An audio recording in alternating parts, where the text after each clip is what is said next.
Check, check, check.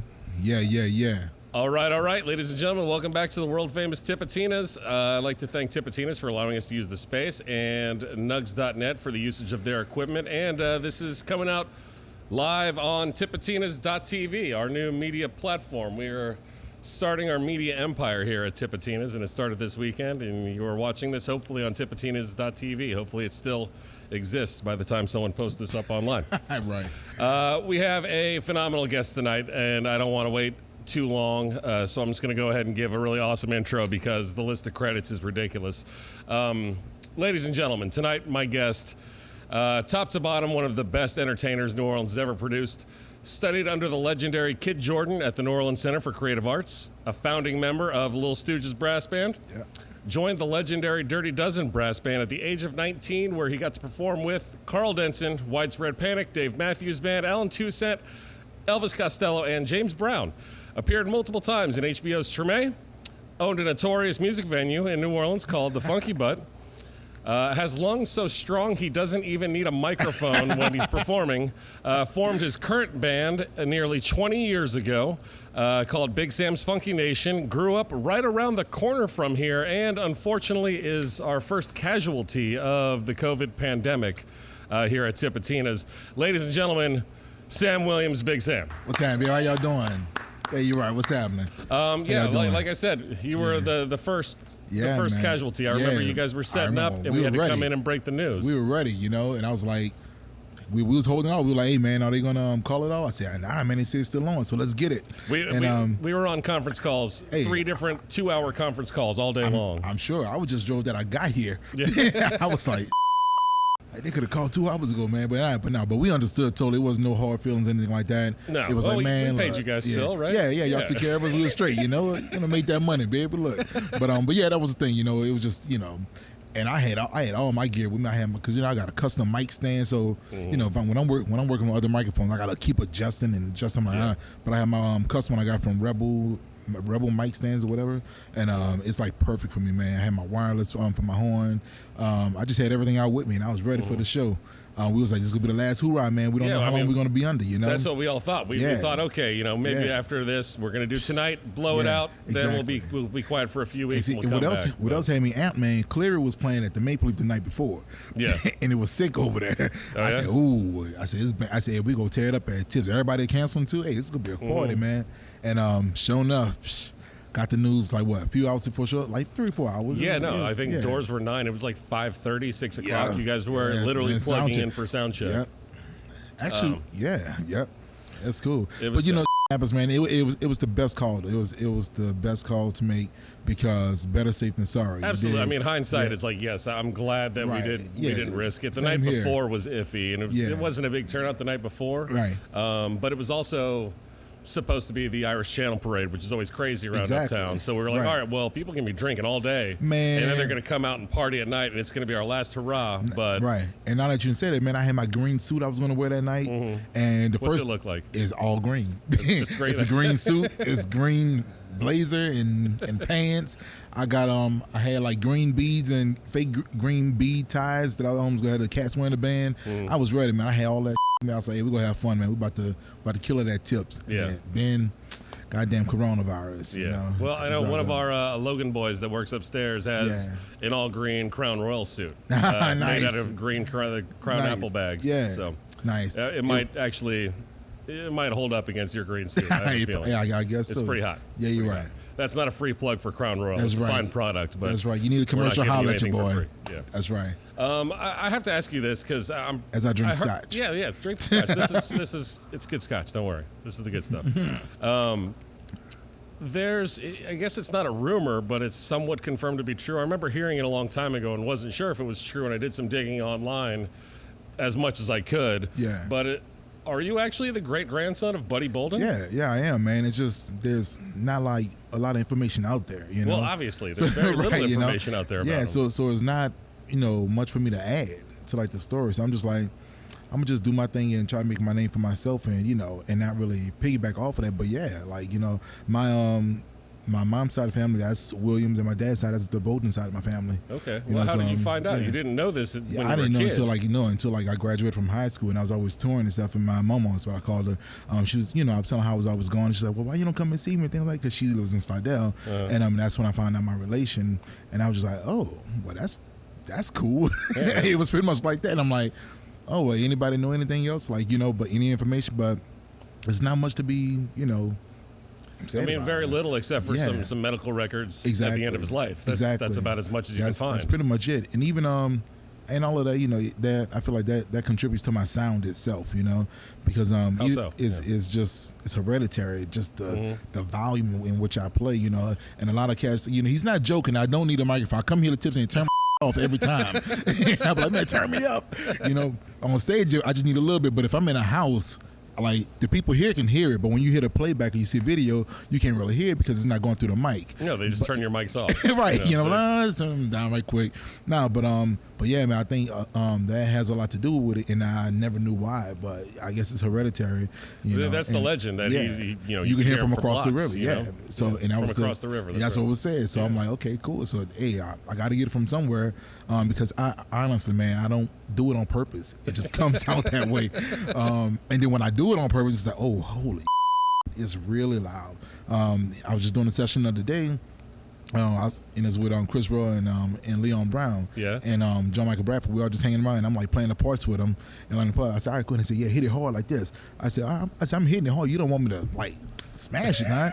They said, nah, man. I said, all right, cool. So I played. They said, man, that's loud. I said, that's loud. I said, okay, let me turn around. So I turned around and I like hit it hard, and they said, whoa. I said, yeah. So. But but when I'm playing in the section, I try to make sure that I'm playing within the section and not hanging out, because I am a musician, after all, and I do believe in musicality and making sure that you sound good as a section and not just be sticking out like a sore thumb. So I try to blend and play with the section when it happens. Well, you came up in marching bands just like most musicians around town. How did you end up joining the marching band? If I understand correctly, you were actually a basketball player, but you were too big to play with the kids your age. That's right. And too young to play with the older kids that were your size. Exactly. And as a kid, you think you're gonna, especially most black kids think you're gonna be a basketball star, and I'm still a kid, but like you said, I was too big or I was too young to play with the other group. So I was like, okay, let me get into something else. So I figured I'd join the marching band, which is like huge in the South, especially New Orleans. Absolutely. Our marching band culture here, because of Mardi Gras and everything, and football season is so rich, man. So I said I'll join the marching band. And the band director was Daryl Dickinson at Livingston Middle School, and he was like, I said, yeah, I want to be in the band. He said, what do you want to play? And I said, well, what you need somebody on? He said, the trombone. I said, well, what's that? You didn't know what it was. I had no idea. I mean, I wasn't into music. It kind of like just fell in my lap, and that's how it happened, man. And I went home that day, and the first thing I ended up playing on the trombone by ear was like Wild Thing. Just trying to like get a sound out, like bum bum bum bum bum bum bum. Right, exactly. Getting with. But yeah, that was like that's what I heard. That was like one of the first. And then I played when the Saints Go Marching In right after that, just by ear, not knowing anything about. This is my first time like picking up a horn. Yeah. Like even trying to do anything, you dig, and that's what came out. And I was like, all right, cool. My tone sucked. My tone sucked ass, but I put in a lot of hard work, and I feel like it paid off. Well, so early on, you're playing the marching band music. It's basically what they tell you got to learn. What were some of your first? What was the first music that you started listening to when you started playing an instrument that you said, that's what I want to do? Well, so marching band went on, and it wasn't until like my second year in the marching band where I realized, oh, I'm pretty good at this, because he taught us music theory, he taught us how to read music and all of that. And I'll be up in the class with the upperclassmen, and I'm keeping up with them. He'll ask them like, well, sing this part or clap it out and sing it or whatever. And they couldn't do it. And I'm singing it in my head. And I'm like, well, I think it goes like this, but I'm not sure because I'm new to this, you dig? And and they would play it wrong, and I was like, oh, I'm wrong. And he was like, no, that's wrong. Then he go on to the next person. So it comes my turn. I'm like, oh, well, let me see if I play it, and I will play it right. And I'll say, I'm catching on to this thing here. So, but that was like when I knew that, I had something, you did. But it wasn't until I was in high school, and my mom bought me a Dirty Dozen Brass Band album called Ears to the Wall. Now, a lot of cats might not be familiar with that album, but that album was their funk album, man. Yeah. They have electric guitar, drum set, electric bass. New ground for a brass keys. band. Exactly. You know, like cats were still on, doing the parades in the streets and all of that, but the Dozen came out with a new bag. And they were, first of all, the Dozen is the reason that everybody exists today. I mean, wouldn't be Rebirth without the Dozen. Wouldn't be, Soul Rock. I played with Soul Rappers too. That's I had it. Yeah. You see, it says also play with Soul Rappers. That's right. Second half after the hyphen. Sorry. Soul Rappers wouldn't be Stooges. Wouldn't be the Hot Eight. Wouldn't be none of these cats. Even the younger generation. Even like your TBCs and your Big Sixes, man. Like all of these cats, like. The Dozens, paved the way for all of these cats. Mainly because, and what I'm saying is because they broke the tradition. Cats were still playing tradition. Yeah, there was brass bands for 100 years. Yeah, exactly. Yeah. I mean, the Dozen pretty close to that. They're more than halfway there. Sorry, Roger, Kev, Bloated. Yeah, I mean Roger, Kurt. Yeah. But y'all are right there, man. Whew. Yeah, I about to go through all the cats. Nah, man, but that was the thing. Like. What they started doing, they started playing mainstream music in brass band. Yeah. They started mixing it up, and then that's what led to like Rebirth, and they like mixing up Superstition and stuff like that, and so on. And cats just started like mixing it all up. But once I heard that album, Ears to the Wall, I was like, man, I want to play with this band one day, or I'm gonna have my own band like it, And I was 15 years old when I heard that album, and 3 or 4 years later, I was playing with that band, Well, don't jump the gun. We'll get to that. Don't worry. I'm not going to skip over your time with the Dirty Dozen. Yeah, don't you're worry. right. Oh, no. That was some fun times. So was it before you had heard that album, or even when you were in your first, you were only playing trombone for a couple of years at the time. Yeah. Did you know you wanted to be a professional musician back then? Hell nah. I was still just thinking about just doing some other kind of Like music was the last thing on my mind. I was just doing it just because it was something to do. I had no idea that I was going to be a musician at all. Mm-hmm. That was not on my radar. Yeah. I was like, maybe when I get in high school, maybe I'll join a marching band. A football team or whatever, just to do it. Mm-hmm. But I was so good at it, man, at that, and not being like conceited. And I was on top of my game. Yeah. The band director would call out certain scales and all this kind of stuff, and ask you to read this, and I was citing reading everything like this. All the scales he called out, I knew him, and he thought I just got lucky when he called out certain scales, and it wasn't luck. I studied. I made sure I knew what I was doing, because I was like, look, if I'm gonna do this, I'm gonna do it. You dig? So it was pretty cool. But when I heard that album, man, it just changed my life, bro. Wow. It spoke to me, and I was like, this, I'm gonna play with this band one day, or have my band, someone like it, and it was just. I'm so thankful for those cats too, man. It just changed everything. It's astonishing that so fortuitous, or I don't even know what the word is, like the premonition of being able to say something like that and then have it ultimately come true. Yeah, you're right. While you were in high school, you attended, like I said before, NOCCA. You went to the New Orleans Center for Creative Arts. Went to NOCCA, New Orleans Center for Creative Arts. Studied on Clyde Kirk Jr. there. Kid Jordan with the New Orleans Heritage School of Music. Kent Jordan, the whole Jordan family, Marlon Jordan. Mm-hmm. Jackie Harris had the Satchmo Jazz Camp too over at Nelson Elementary. Well, I was going to ask you who else was in your class over at NOCCA. Like anyone that is still playing around today? Oh yeah. In my class at NOCCA, my trumpet player Andrew Bayham, Christian Scott was right under me. I guess he was right under me. He was like 2 years. Graduated in 99, 98? Hey man, what you doing, man? These people, man. I'm 28. I'm 28. Go ahead and bleep all of that. He graduated in I graduated in I graduated in 19 right. 2000. I tell you, since I'm getting older, I guess I'll go ahead and tell you now. I'm the old man. I tell everybody, but I graduated in 99. And Christian Scott was a few years behind me. Jonathan Baptiste was behind me. I was gonna say the Jonathan Baptiste, Chris Royal you mentioned, all of those Troy. Cats. all in the same class, I think. Yeah, all of those cats were in the same. Sullivan, Fortner, all those cats came up like right after me. But Christian Scott was in school with me at NOCCA at the same time. It's weird how that works, man, because like Irvin Mayfield was there, and when he graduated, I came in. And the cats that I can think about that was there for like my freshman year or my sophomore year, just like my trumpet player Andrew Bayham, and Christian Scott. I can't remember. Hey, if I'm forgetting y'all, don't kill me. I'm talking about people who still doing it, not y'all bad motherfuckers who able to play, and y'all retired. Because that's the thing. You got some cats, right? Mm-hmm. Some cats so killing, man, and they could play, but they just be like, you know what, man? I think I'm gonna just. Aaron Fletcher was one of them. Okay. He's another bad dude. But some cats are so killing, and then later on in life, they're just like, you know what? I don't think I'm gonna do this anymore. Yeah, you know? they get a sociology degree in Right. UNO, and they Right. just go on with their lives or whatever. Matter of fact, one of my favorite trombone players was there, man. I still look up to this cat, man. Stephen Walker. He's a bad dude, man. Like a lot of cats sleep on him and don't really know about him, but Stephen Walker is a bad mother. God damn, Steven is the real deal, bro. So if you ever get a chance to check that cat out, please do, you know. Well, so was it while you were in NOCCA? I guess that's probably when you decided that you know, 15. You were in high school. You knew you were going to be a musician. Yeah, while I was in the marching band, I'm gonna back up for you. So when I was in the marching band, at John F. Kennedy, the best marching band in the land, baby. Right. You dig? Nobody can touch us. This is not for debate. This is not for That's debate. going to upset people. Not to forgetting other people's names at NOCCA. Like Right. NOCCA kids, they're like, soft, but the other kids in the high school, Hey, y'all better get used to it, man.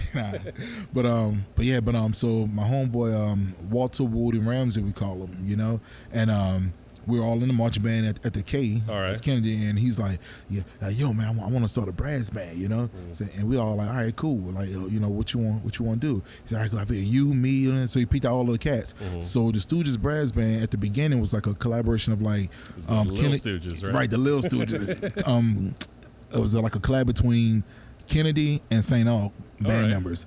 So we had like a 9-10 piece band, man, and you know, we were all just trying to figure this thing out, you know, and you know, get our foot on the ground. And Hot 8 was like coming out around the same time too. So that was like our arrival at the time. But we had fun, man. But he said, hey, it was like, all right, cool, so let's do it. So we all talked and we said, okay, let's make it happen.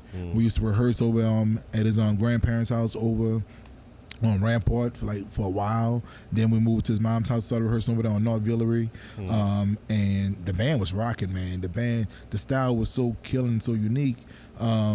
Still is, man. And we modeled ourselves at that time. We knew the dozen. We knew, you know, of course we knew the dozen. We knew the dozen. We knew Rebirth and all them. But we really loved Soul Rebels at the time. Yeah. You know, Soul Rebels because they had a different kind of vibe. It wasn't like it wasn't straight brass band. Exactly. Not that Rebirth was doing straight brass band stuff. They were doing funk and hip hop elements as well. But Soul Rebels also took that and like, we can do something like that. But we'll do it like this. And that's what I've always loved and admired about the Soul Rebels, man. They've always tried to like step it up a notch, you know, bring it to another level. And they're still doing it to this day, man. If you see all the cats that they're performing with, those cats are really like, you know, putting their best foot forward and getting it in, you know. Yeah, you don't see a whole lot of brass bands playing with Metallica. Exactly, you know. Like what? Look, I'm dying to play with Metallica. And it was awesome. Yeah, it was awesome. I'm dying to play with Metallica because I'm like, my sound is so big. I feel like I can outblow them even with all they. Let them use their amps and their Marshall stacks or whatever else. Right. You don't need a mic. Yeah, I don't need that. Let's get it, you know. But yeah, those cats, man, they're so killing, bro. And that was like the beginning of it all, man. We all did that. I think it was something on Channel 10, the public access channel here on the Jukebox or the Juke or something like that. But we played on that show. And I think, hey, Walter, you might still have that tape. But you still have that tape, man. You got to let me make a copy and see it because I remember seeing it later on in life, and I was like, man, we sound like you know, we thought we were rocking and we were killing, man. Nah, man, we all like, you know, anywhere from 14 to 16 years old, and we thought we were rolling. But I'm like, ooh. But that happens today. You know, I can hear something from 2 years ago. I'm like, oh yeah, man, let me hear this show. And I hear this show, I'm like, man, I suck, man. We got it was better than that. We got to practice. We got to get better. You know, so you always want to get better and always, you know, improve your craft.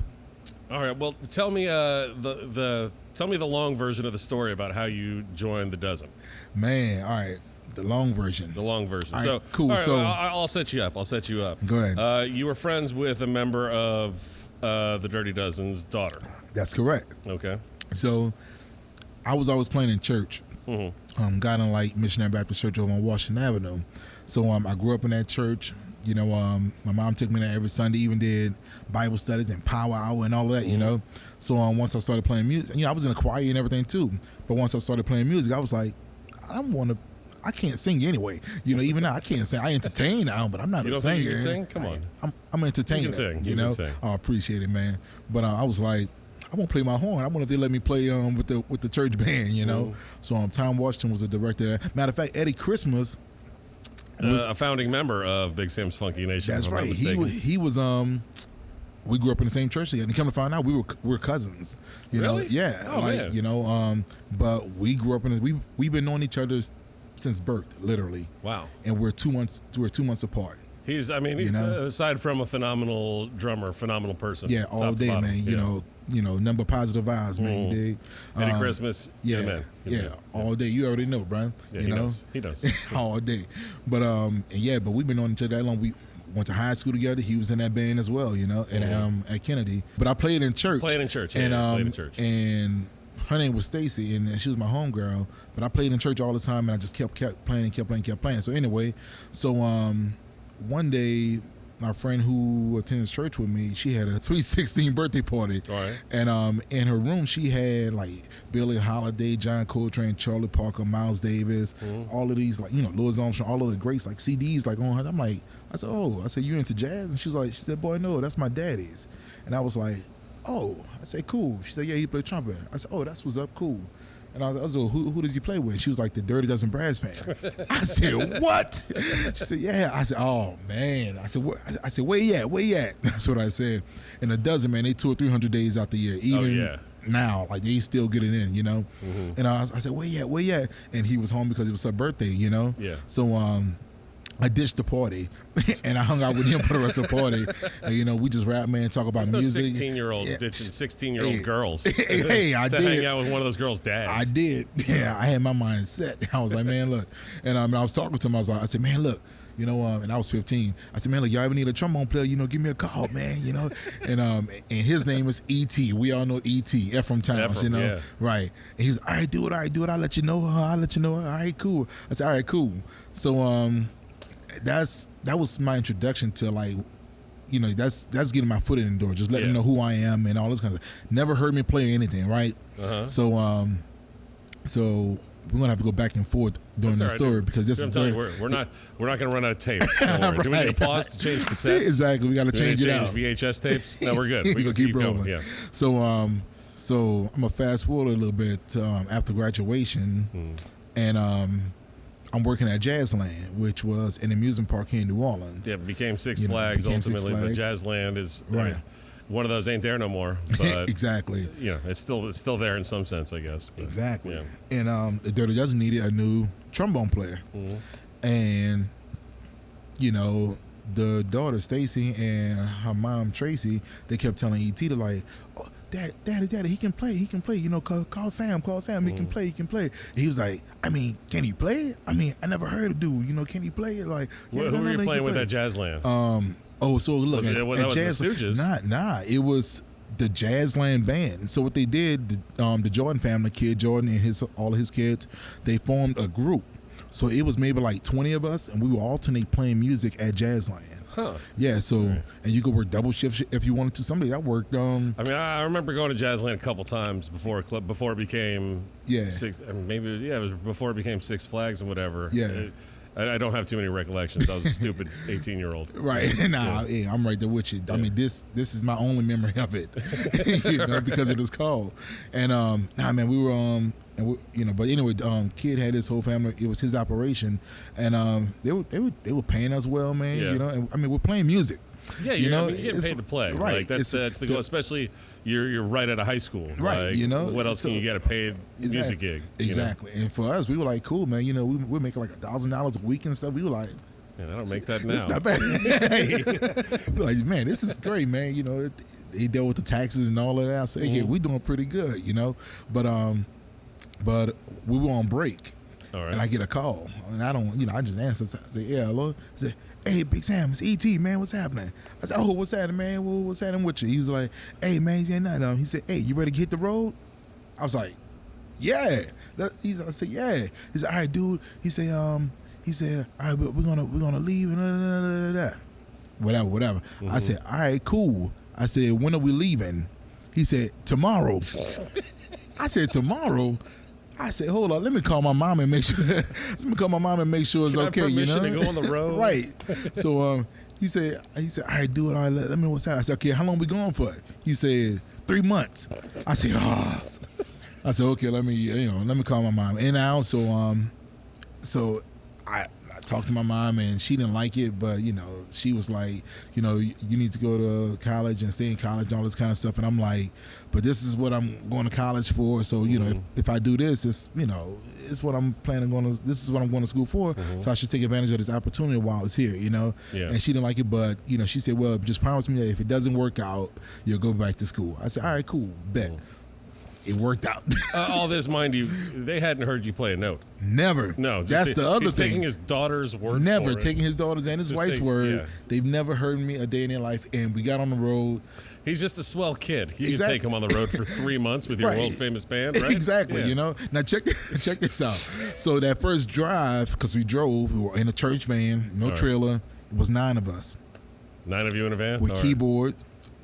Fred Sanders was on keyboards, and Jap was playing sousaphone, and Terrence Higgins on drums. So we got the drum kit, everything inside of a church van. So we got all of our equipment and gear, Closed the last 3 luggage, months. right? Closed the last 3 months. All of us like this in a van. And guess where the first gig was that we had to drive to? Where? Long Island. Long Island. You had to drive. They couldn't book anything closer. Nope.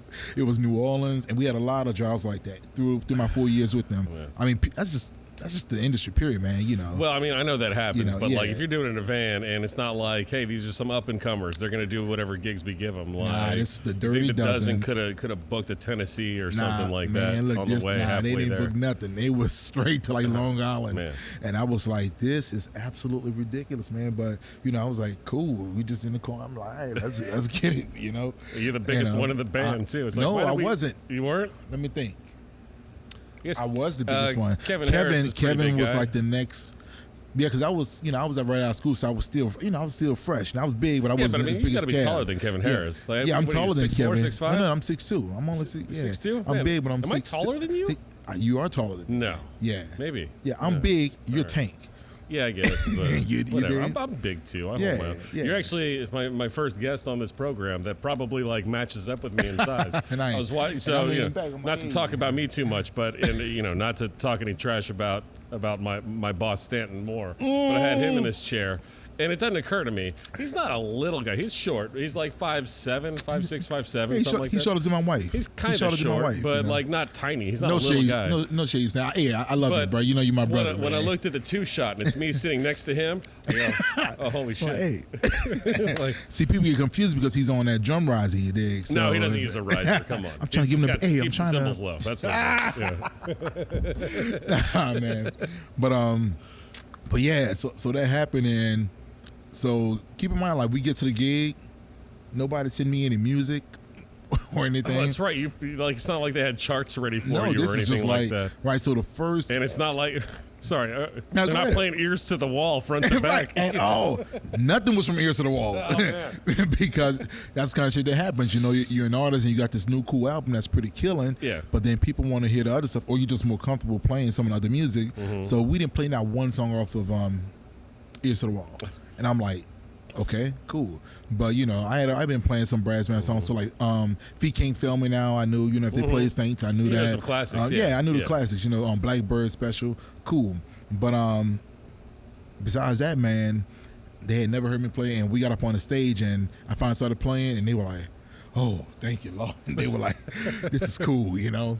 All right, good. So it all worked out. Now keep in mind, they had a bunch of songs that I still hadn't heard, you know. Yeah. So those 3 months, I was learning songs like every day before the show. Well, the first month, I was picking up on the songs on the gig. I was like, okay, just playing. Oh yeah, ooh. you're trying to listen. I'm and, like, listening on the pretend like gig. you're playing. Right. You know. So just so y'all know, you know, bands out of New Orleans operate completely different than the rest of the world. The rest of the world, they're like, okay, guys, look, we're going to sit down, we're going to have a rehearsal, we're going to learn these songs, hear the charts, be ready for the show, be ready to hit the road. When we go on the road, we're going to have rehearsals, and these are songs that we're going to play. We're going to make sure, we're going to tighten them up, fine tune them, make sure we're good.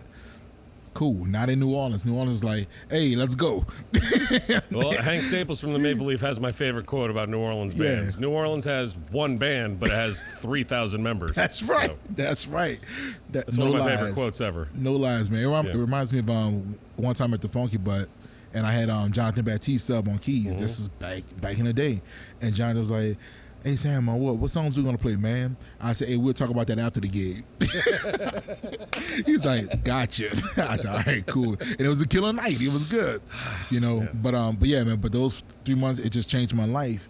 And during that time, You're just a kid, man. yeah, 19, 20 yeah, years old. I was 19, and I was like, I was like, man, this is crazy. And after that, you weren't even old enough to be in half the joints you were oh playing. no, in, not at all. But yeah. I looked so old. It was crazy, you know. But and that tour lasted 3 months, and then like I want to say like on the third week of that tour, we ended up in Colorado, you know, and it was Dirty Dozen, Stanley Jordan, and Widespread Panic, you know. I don't know these people. I know Stanley because he's a jazz guy. Yeah, Stanley Jordan. I can't. Yeah, I know. Oh my God, you know Stanley Jordan, cool. You know, hung out with him. He was great, man. He had his family on the road too, so I got to hang out with them. Everything was fun, you know. And they're like, you know, Widespread Panic. I'm like, oh, cool, whatever, you know, like let's do it. So we all go, and this is back, you know, Sonny playing and Mikey was still around, man. JB, Dave, all the cats, you know, JoJo of course. And so we hook up before the show. We rehearse. You know, first time in 3 weeks, right? You know, we're going over Superstition, Gilded Splinters, the classics. You know, Everything I Do Gonna Be Funky. I think we did that too. And we're in Keystone, Colorado, man, in the middle of the mountains, and it's like nobody there. And I'm like, man, this is weird. Like, we about to play out here. Like, man, this is what y'all do? And like, all right, cool, whatever. Keep in mind, I'm a 19-year-old black kid from New Orleans. I only know some festivals, especially Jazz Fest, and clubs. That's all I'm thinking, you know? And, man, after rehearsal, we did a quick sound check. And then like an hour or two later, you know, we get ready to hit the stage. There's 20,000 people out there. Yeah. And I'm like, what the hell? Like, so where all these people come They're from, all man? in the parking lot, man. Right. You know, I'm like, where did all these people come from? And showing up, I mean, and that changed my whole perspective on this music thing, man. Yeah. It woke me up to, like, you know, it made me realize it's not just playing, you know, nothing is Tipitinas. It's not just playing your Tipitinas and things like that. It's much more than that, and you can reach so many more people. And I was like, this is absolutely insane, man. This is surreal, you know. You get your first real music education. Exactly. Real music education. For real. And they don't teach you this at school. No. You dig? And I'm like, man, this is like the real deal. Okay, cool. And man, and like we played certain songs we would play, and the crowd would just go crazy. And I'm like, oh my God, this is nuts, man. Like, you know, and I was still me. I always danced and I had fun, and, you know, I was just, you know, doing my thing. But I'm like, man, this is like absolutely insane. I can't believe there are, you know, all of these people out here just to see this band, you know? Yeah. And it was just amazing, man. And, you know, I respect those cats. Those cats respect the Dozen, and all of us as musicians too. And it's a Widespread Panic has a good New Orleans. I mean, aside from all those guys having a severe love of New Orleans music, especially JoJo. Yeah, especially. You know, Professor Longhair is his idol. You know? Yeah, definitely. Man. So, and these cats are so, man, they're so cool, bro. I mean, and so down to earth and so real.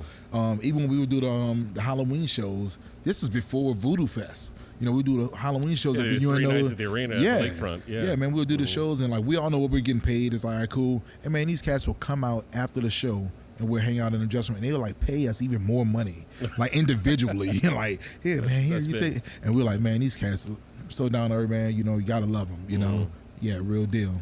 Well, you mentioned doing your moves and whatnot.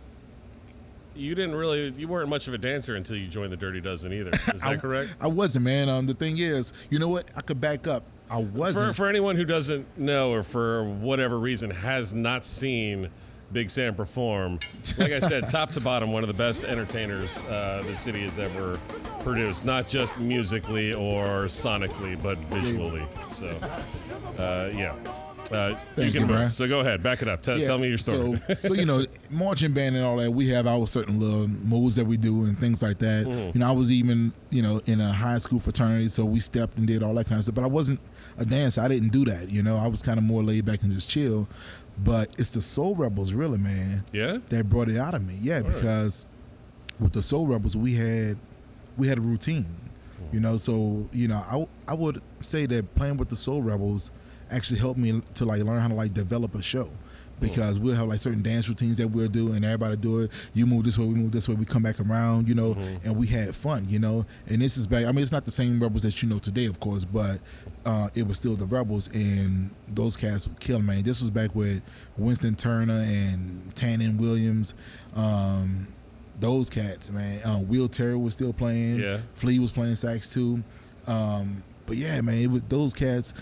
love to dance, like, and they love to put on the show. And I was like, man, this is what's up. So I started catching on, and then that kind of like just naturally, you know, after I played with the Rebels, and then I started playing with the Dozen, it just kind of like naturally went with me, you know. So that time when I was with the Dozen, I danced because that's what I had been doing. So, and then from the Dozen to Funky Nation, I danced, and now I can't stop dancing. No, you can't. It's always the thing, man. I could be in the grocery store making groceries, and I just be in the line rocking from side to side, you know.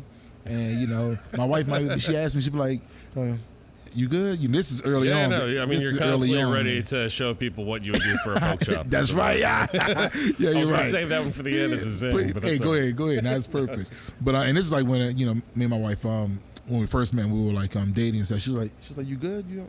Oh yeah, I just got music on in my head. I don't keep still. You know, just you know, I'm fine. Nothing's wrong with me. I'm good, baby. Just chill. You dig? But it was cool. So you were with the Dozen for about 3 years, 3 or 4 years? 4 years. 4 years. Yeah. I graduated. Graduated from the Dozen University. Right. That's right. Only did it in 4 years. You got it in 4 years. Nicely done. Right. Tell me some of the. I hate to say the highlights of being with them, but any memorable performances. But before you do, I'll tell you one of my most memorable performances that wasn't even a Dirty Dozen show. What's that? It was May of 2003 at the Sanger.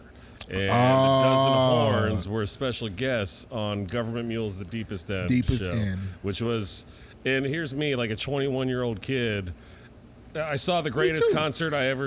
I saw the greatest concert I will ever see in my entire life at 21, and we walked out of there saying, "I don't know if we can go to shows anymore because I think we just just jumped the shark on music." Yeah, you remembered that show? Yeah, bro. I'm on the jewel case of the DVD. You know? You see too. My face in the corner. You see me on it too. Yeah, no, you're on. No, I'm on the back.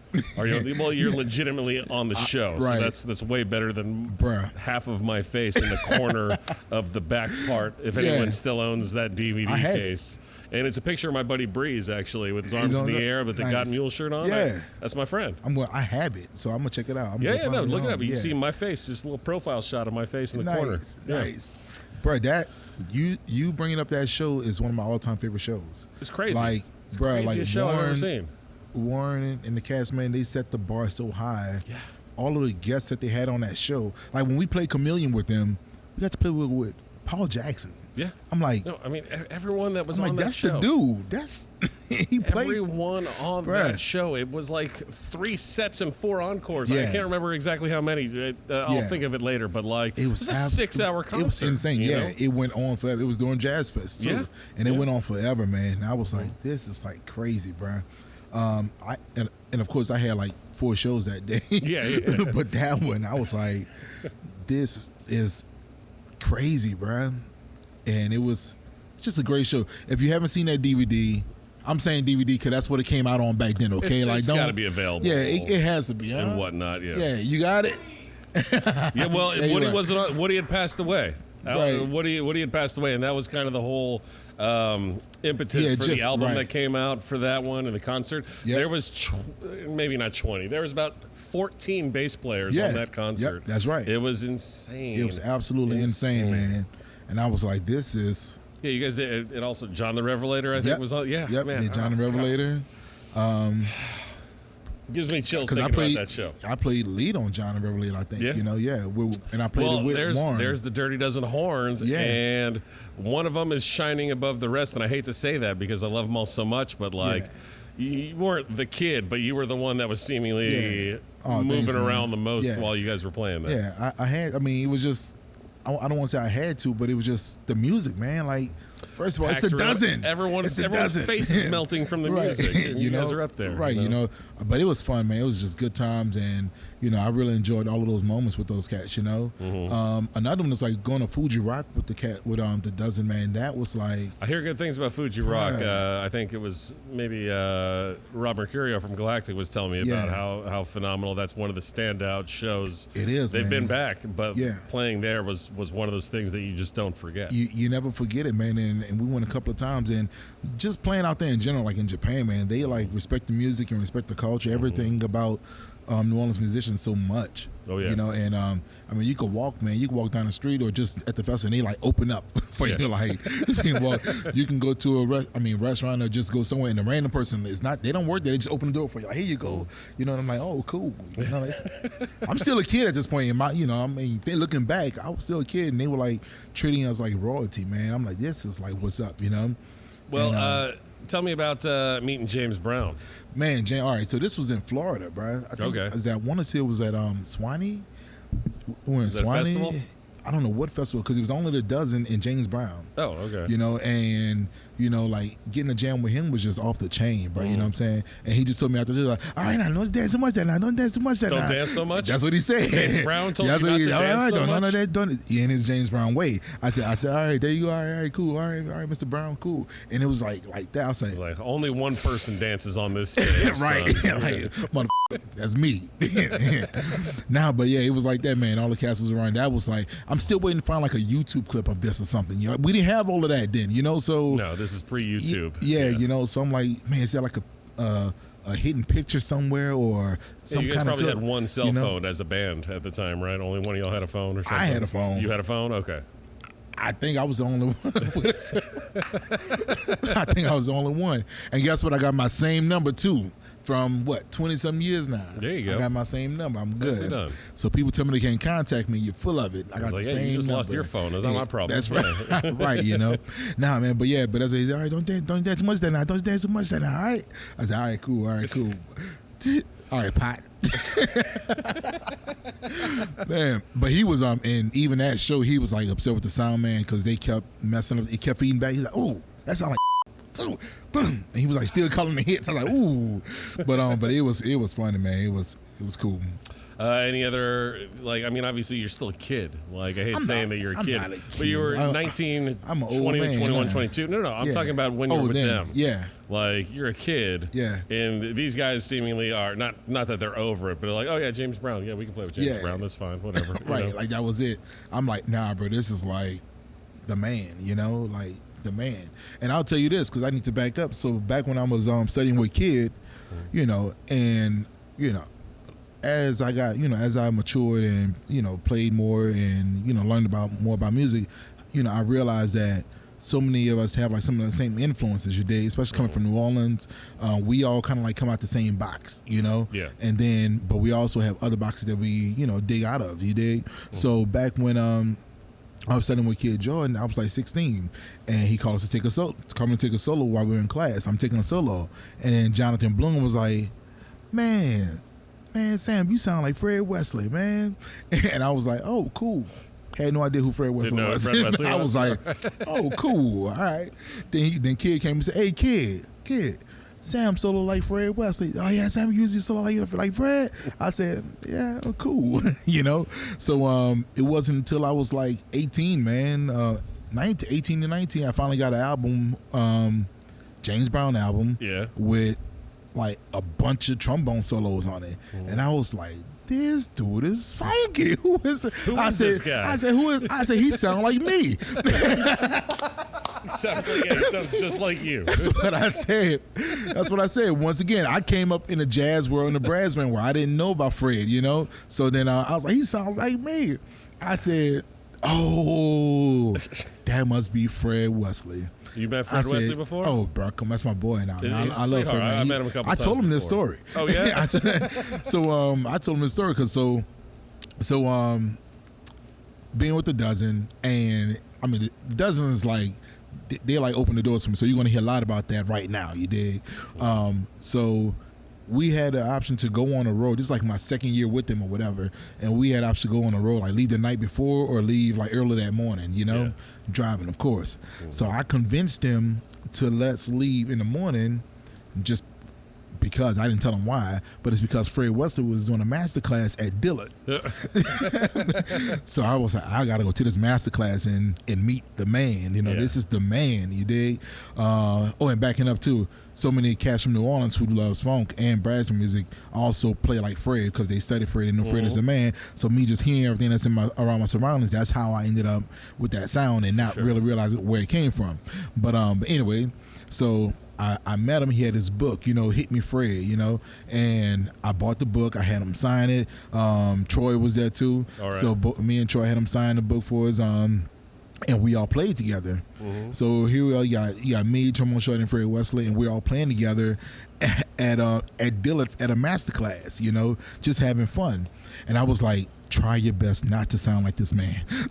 Try your best not to play the same stuff that he plays, because oh man, He'll know. It's He'll right, know. right. It's Fred. First of all, you can't outdo somebody who created it. You know what I'm saying? No. Like that's his thing. Don't do that. And I didn't know, but Fred was cool, and I told him that story. I said, man, no disrespect. I said, I just got to tell you the story. I think it's hilarious, whatever. And I told him the story, and he laughed or whatever, But I know that afterwards he'd be like, this slip, my name, But nah, it came from a good place, man. But Fred is the man, and that was my first time meeting Fred Wesley. I didn't play with him a bunch. He didn't play with Funky Nation a few times.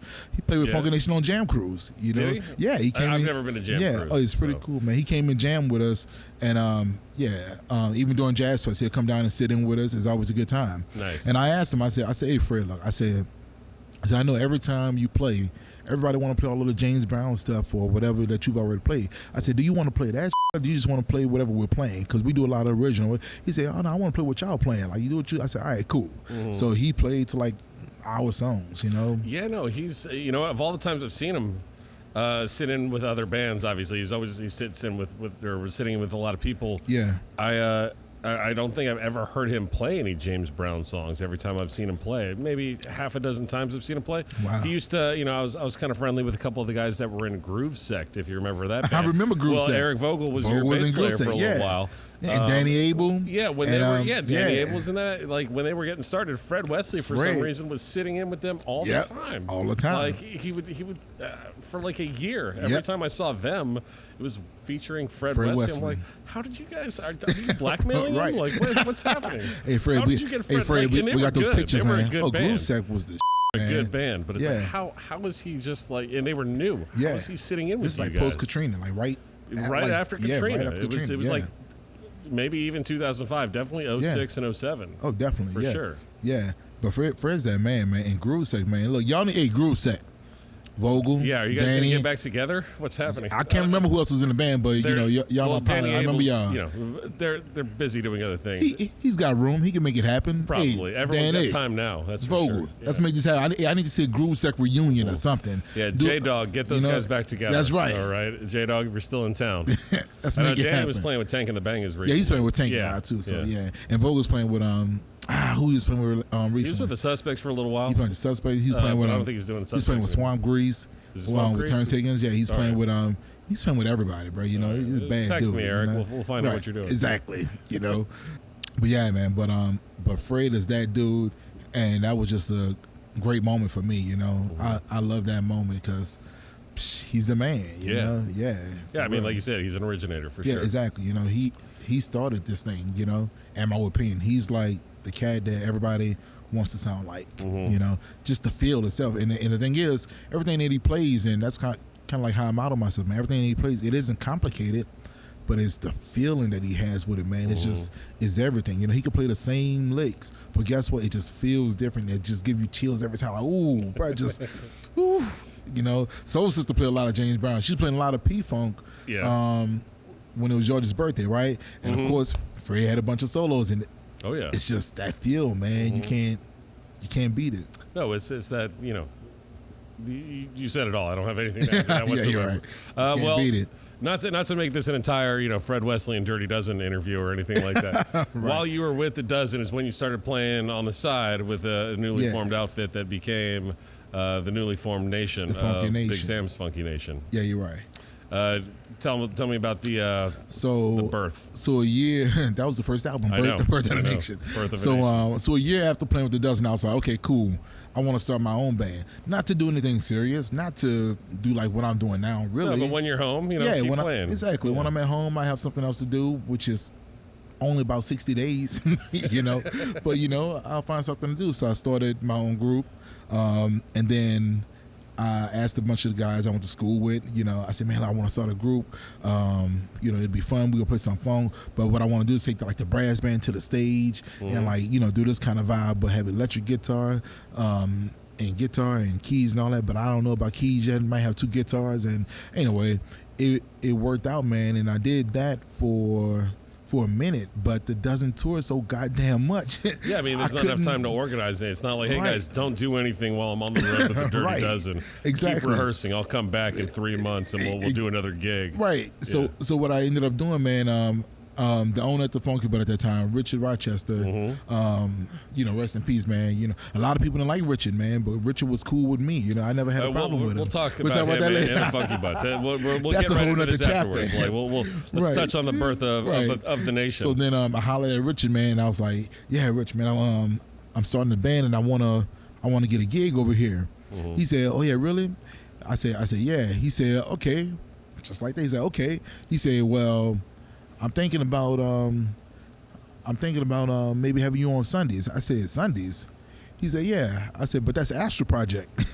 He said, oh, they won't be doing them anymore, really. I said, okay. I said, all right, cool. I take it, So then I took Sundays, and Sundays took off, man. Like whenever I was in town, or the way it started working out was that I was in town for a lot of the Sundays.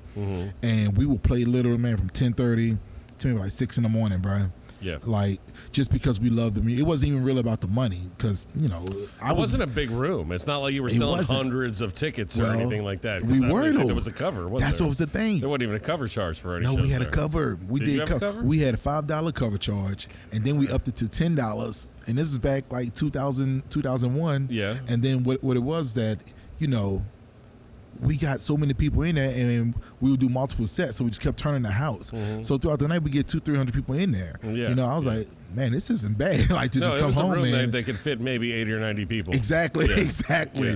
Only for 80, 90 people, and you got the back with the patio and all that. That's cool, But then, like on a Saturday or something, we did like a Saturday later on down the line outside the Sunday. You have the upstairs where you could fit maybe like 150.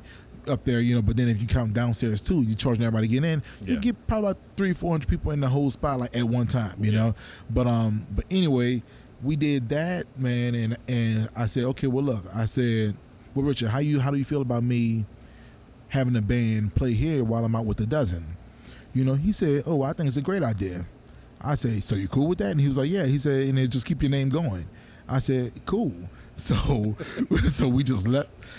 I'll be out on the road, and Big Sam's Funky Nation will still be in New Orleans on Sunday nights performing at the Funky Butt, and that kept my name like ringing in the city, and then all of the magazines and stuff saying Big Sam's Funky Nation, they're here, Big on OZ, whatever, and that really helped. I guess the nation can live without Big Sam. Exactly, once in a while. Yeah. And people would always tell me too, man. They were like, you know what, like the band is great, because all my cats, man, they're always killing. I ain't even got to worry about that. Yeah. They're like, the band is great, but it's just something extra that you really add. Like, once you hit the stage, it's just, like, we can't explain it. And I guess it's just that little energy, you know what I'm saying? Like, the energy and the showmanship.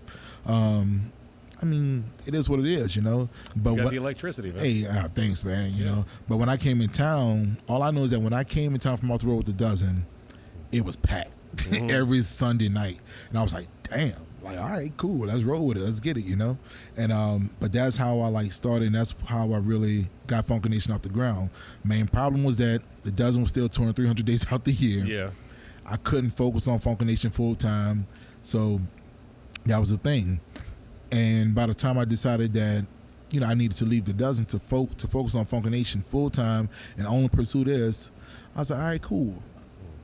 Dozen, they didn't like it. They wanted me to stick around, but Roger Lewis told me, he said, you know what? He said, once a dozen, always a dozen.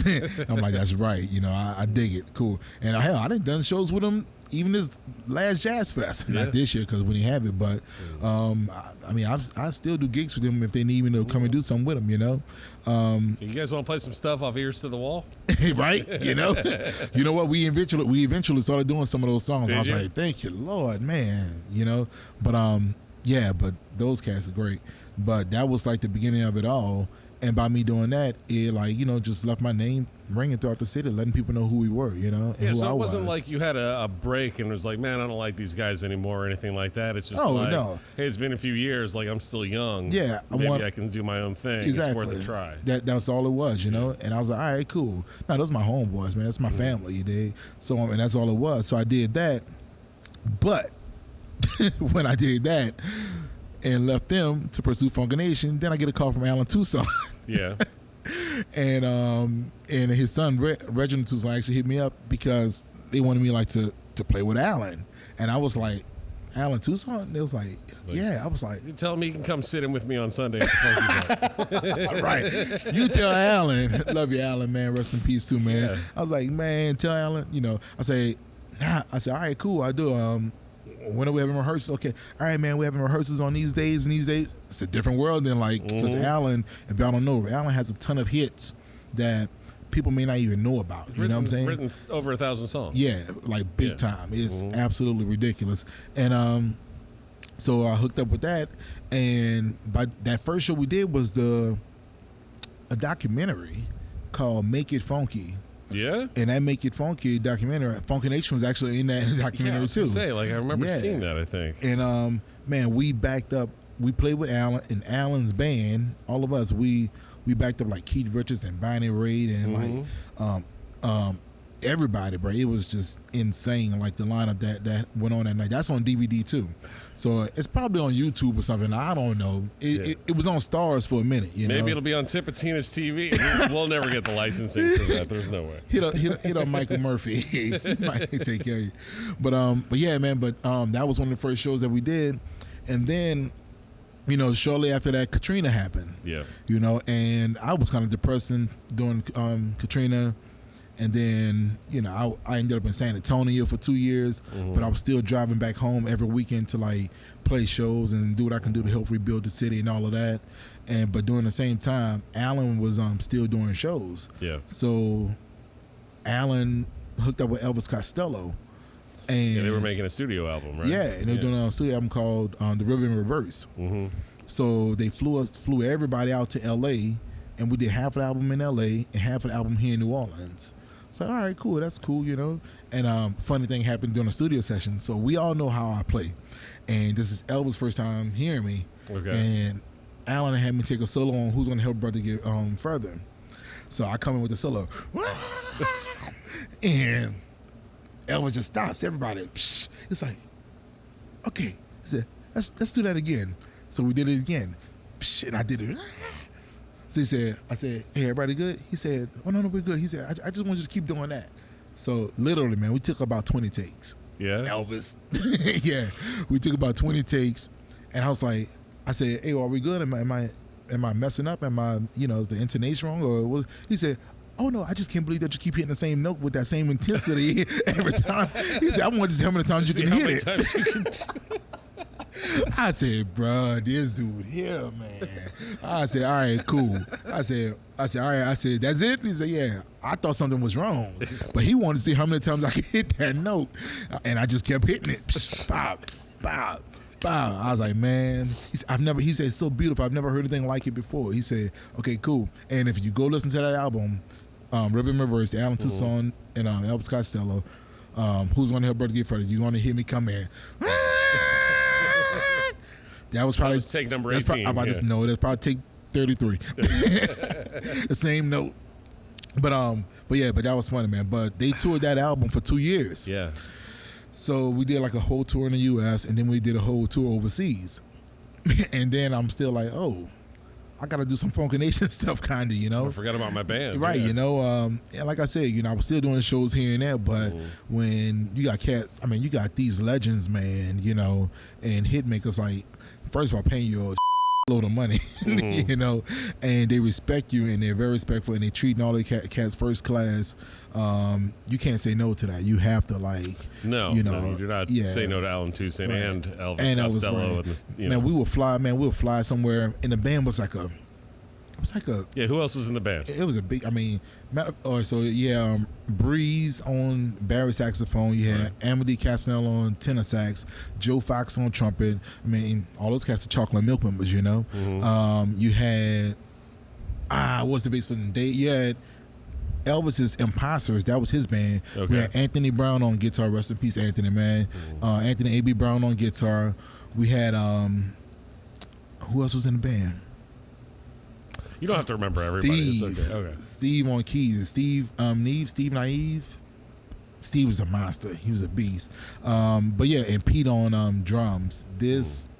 I was like, this old white man about to play the drums, you know?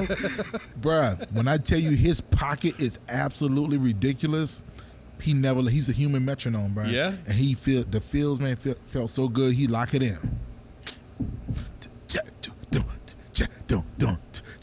Get out of my life, woman. I was like, this dude is like killing it. Like he didn't budge. That was it. I was like, that. Didn't see him in the studio and on stage. It was like pure perfection, man. But that was a great tour, man. And even when we flew, they made sure that everybody flew first class with them. Classy. I was like, we stayed in the Ritz-Carlton. Everybody had their own room and own suites and stuff like that. And of course, Funky Nation ain't making that kind of money. No, you guys are using the used tour bus from the Dozens last years. Well, we got to go back to that.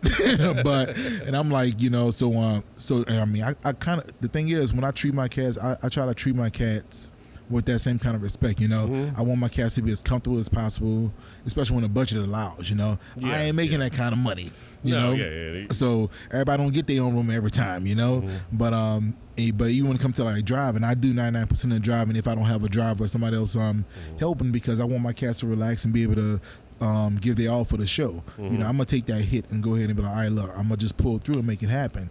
But you're a leader, man. You lead a nation. How else are you going to lead a nation? That's right, a whole nation. Yeah. So that's just my thing. I try to model myself after those cats, because those cats are true legends, man.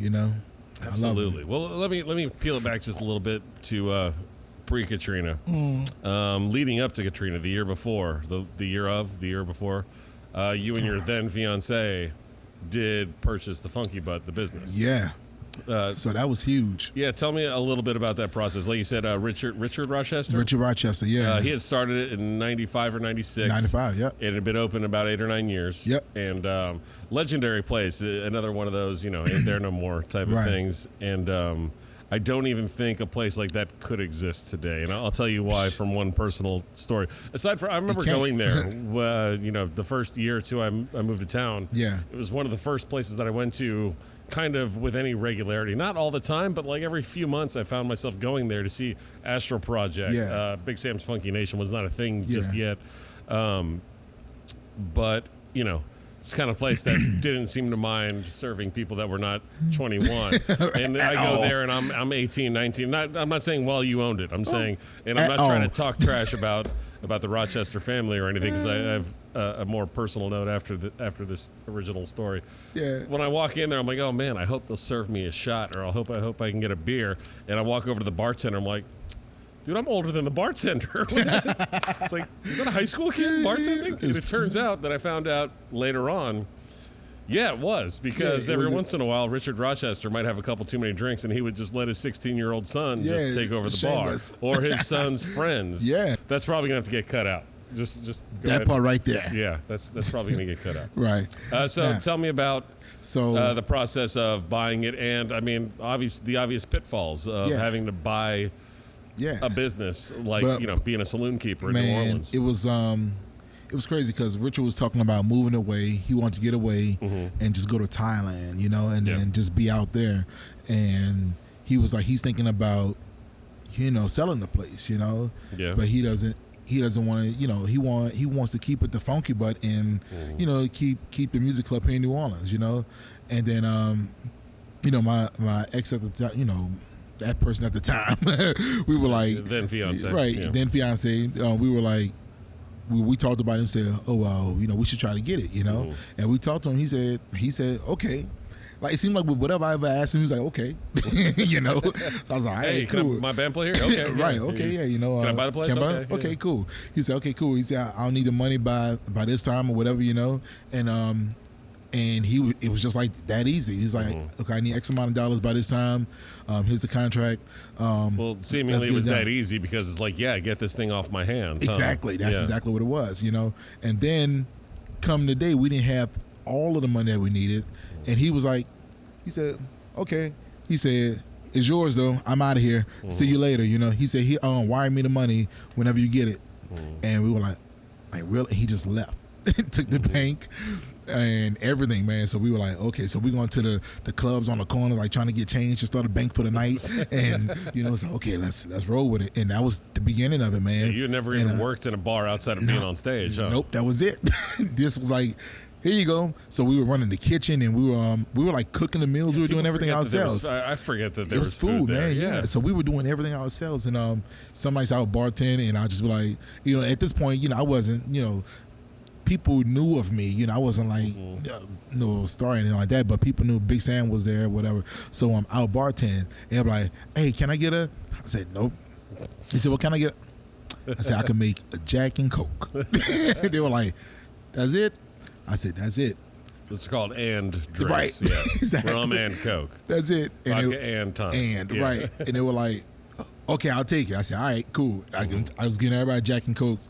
But then eventually I learned how to make drinks, because we had another drink called Sweet Brown Juicy Booty, you know. And what was the Sweet Brown Juicy Booty? Tell man, the audience. It was, I can't remember everything, but I'm going to tell y'all what I do remember. It was a pretty drink. And people thought, oh, that's cute, whatever. That cute drink will put you on your ass, and you wouldn't even realize because it just hits you, you know. So it was Kahlua. It was like all like coffee and chocolate liqueur, Bailey's. It was all of that, and then you had whipped cream on the top of it with some chocolate syrup with a cherry on the top. Sweet and chocolatey cocktail. Exactly, right? Yeah. and it was just called a Sweet Brown Juicy Booty. And guess what? It was nothing but liquor. It was all liquor in here. And whipped cream. Yeah, and the whipped cream on top. Right. But besides that, and the cherry, it was all liquor, man. And people were like, oh, that drink gonna go do, and that drink gonna go do. Now we good. Yeah, okay. And put everybody on their ass, and they come back asking for more, you know? But that was that drink. Gives me chills thinking about it. Yeah. Right, man. But that was the beginning of that. And the club was doing well, man, despite the fact that we had slumlords at the time, you know. Like you didn't own the building. Right, we didn't own the building. Yeah. No. We were just running the business. And the building was an old building on Rampart. Right, like, old building on Rampart. Man. And it was just getting by the day, you know. The balcony was coming apart, and we were like, okay, y'all need to like take care of this or whatever, you know. The whole AC unit went out upstairs, you know. And it's New Orleans, and you know how it is in the summer. We were like, okay, you need to like deal with this, you know. Well, even in the winter, once you get 100 people in there, like it's hot. It's hot. Like you got to turn the AC on for real, big time.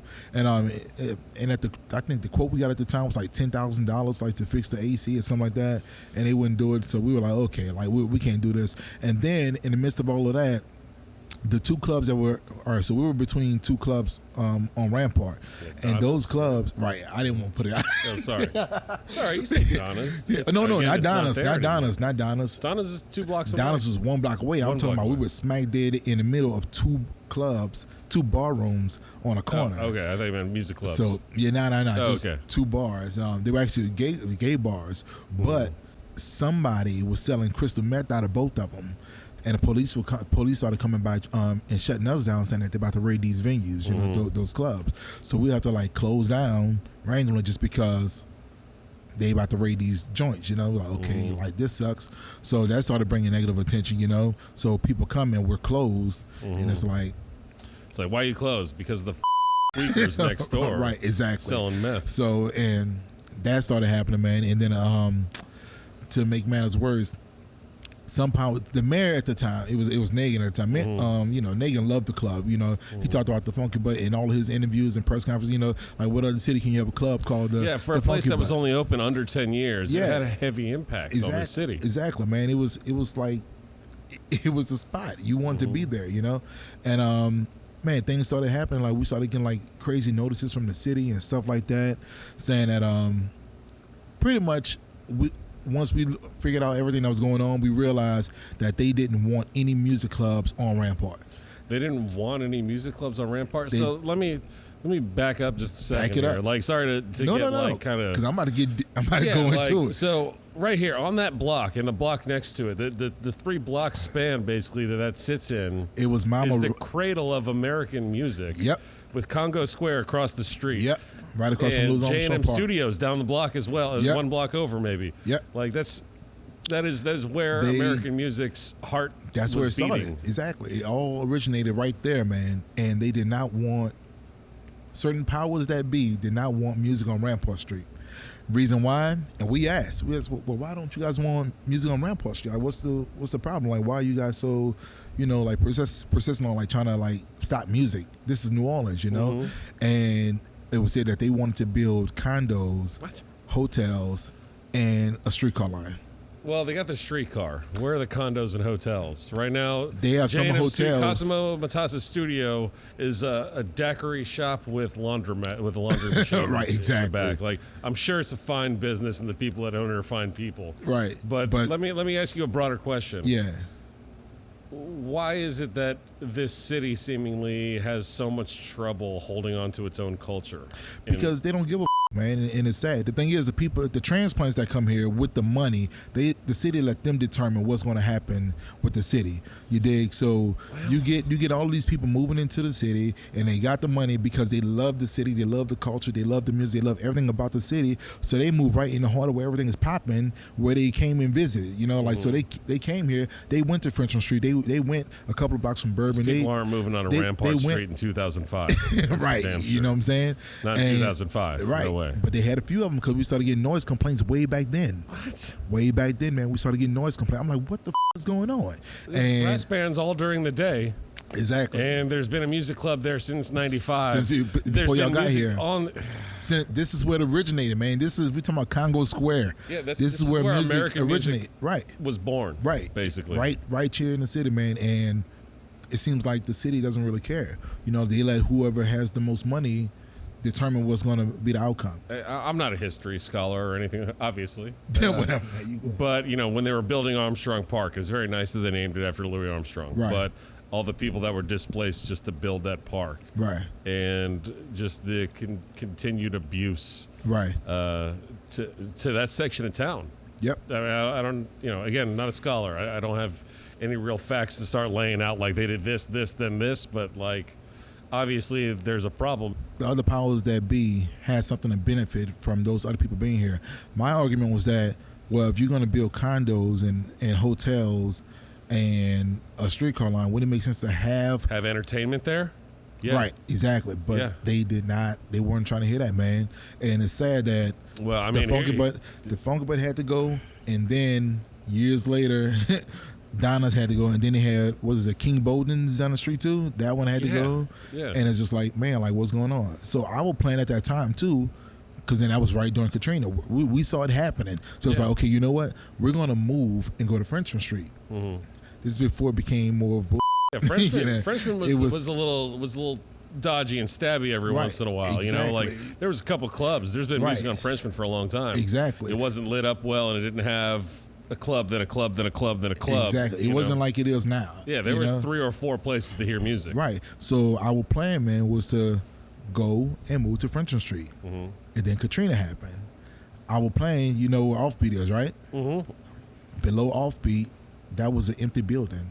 That's where the Louisiana Music Factory is. Exactly. Now. Nothing was there at all. It was an antique shop before Louisiana Music Factory. Okay. But before that, nothing was there. We were going to move there, and the plan was to come in on that Monday after Katrina and sign a lease. Man. The guy wanted to go up on his on a lease. Ugh. And we're like, nobody's in the city. Like, you could have set the tone for all of Frenchman Street. Yeah. I mean, I've talked to Jan Ramsey about this a bunch of times about what Frenchman Street could have been and should be. It would have been what it should be, right, because it was on the right path. But then you started getting. Yeah, no, it was cool. Like it's been cool for a long time, right? But then, right, exactly, and then that was going to be the new Funky Butt, right there. But then the guy wanted more money, and it was like, okay, we can't afford this right now, and nobody's in the city. Nobody's here. Yeah. Katrina just happened. The city got to rebuild, but you want this much money. So we were just like, all right, screw it. We tried to figure out some other plans after that, but everything else fell through. And I never knew that. That would have been. That was going to be the spot, man. Can you imagine what the city would be like if you got to live the Funky Butt there back in 2005? Yeah, it would have been completely different now. It would not be the show that it is now. You know, and look, I tell you this, I used to look forward to even. I mean, I still love the Blue now. That's why I play it most. I help build that spot. You know what I'm saying? I mean, it's the biggest room, right? You know, over on the Frenchman, right? Yeah. So I go there. Like I used to always look forward, to, walking from that parking lot or finding free parking, and then making that first turn onto Frenchman. Like, oh yeah, yeah. And then now I'm like, man, what the hell is going on? People outside with beer signs. I'm like, hey, 2 for $1 beers, and I'm like, and that's the other thing, man. If Frenchman's gonna be that street now like that, it needs to be treated like Bourbon Street. Yeah, block it off. Block it off after 8 p.m. or something, exactly, or whatever. You know, like that's when it's common sense. We're here. We're not city officials, but we see that. We like the street needs to be blocked off. Common sense. Dear City of New Orleans. Hey. Right. Matter of fact, I saw. I did an interview. I can't remember who it was with, man, but it just popped up on my timeline on social media, and I was like, oh, I did do this interview, huh? And it was like from 10 years ago. And I was talking about how Frenchman Street is like the spot, but it's going to go downhill if some things doesn't change. And I'm like, wow. I mentioned HBO's Treme. After they started filming on Treme, and David Simon, you're an angel. A lot of people made good money in this town in those 5 years after the storm. You put a lot of people back to work, and it was very good. Right, appreciate it. I'm not trying to say anything negative about that. But it put it on a much more national spotlight. And I hate to be like, oh, now people know about it. It's not cool anymore. It's like something just, it lost a little bit of the spark or magic. Yeah. And I know a lot of people that work on Frenchman Street that I love, and there's a lot of places that I do still enjoy going to on Frenchman Street. Yeah. I know what you're saying, though. You're saying that nothing against David Simon or the show. The show was great. Yeah. But that's what happens when you put it on that national stage like that. It draws so much attention to it. Right? And people are like, oh, we can go down there and let's go to. No. This is the cool spot. This is where we need to go now. We don't go on Bourbon anymore. We go here. And then they go there, but then they do the same things that they've been doing on Bourbon.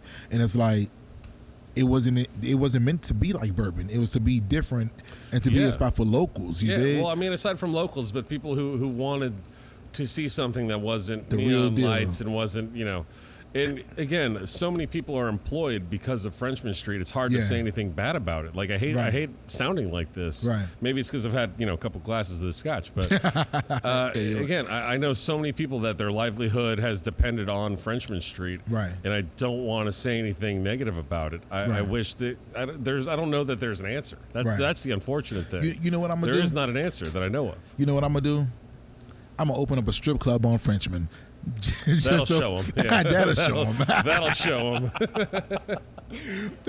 Nah. What would you call your strip club? Big House of Fun. Big House of Fun. I'm just serious. Trying to think of a clever pun or something like that. Right. Nah, man. Nah. But Big Sam's Sweaty Nation. Right.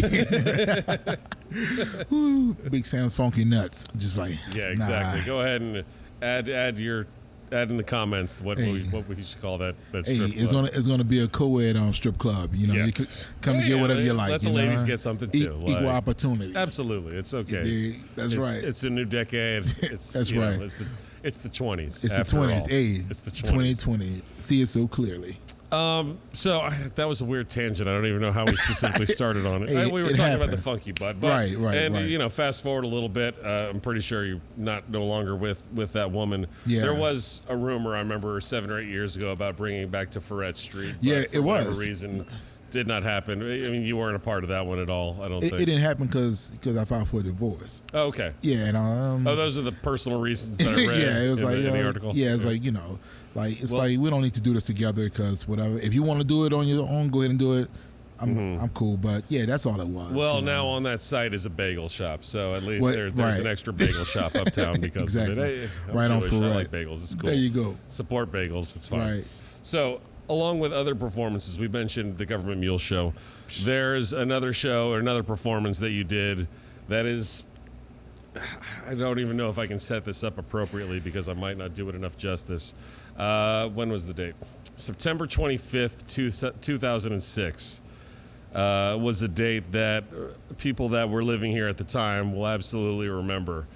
It was the Dome Coming show. Yep. The performance before the Saints played the Falcons, Steve Gleason's famous block punt, the first NFL game in the Superdome after Katrina. Yep. Featuring, of all things, two of the biggest rock bands of all time. Right. U2 and Green Day. And Big Sam. Yeah. Dr. John and Irma Thomas, I think, were doing the national anthem for that.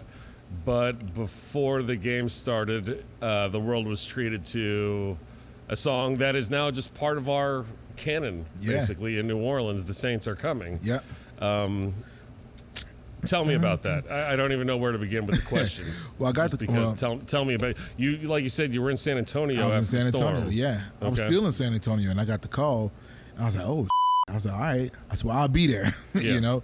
So I came to town, and we had a few rehearsals and things like that, and it was like intense, man, just to be there and like do that show.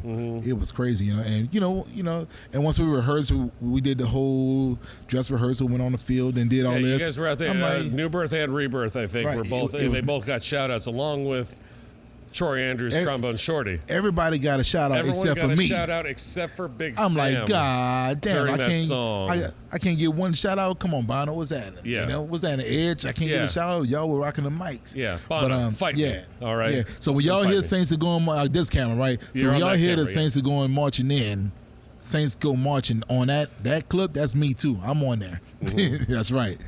But yeah, I was the only one that didn't get a shout out. I'm like, man, like, I mean, God damn, like, you know. I wasn't at that game. I watched it on TV like so many other people, but I remember the game itself, bro. Yeah. The game and the energy that the crowd had when we like hit that stage too was just so unbelievable.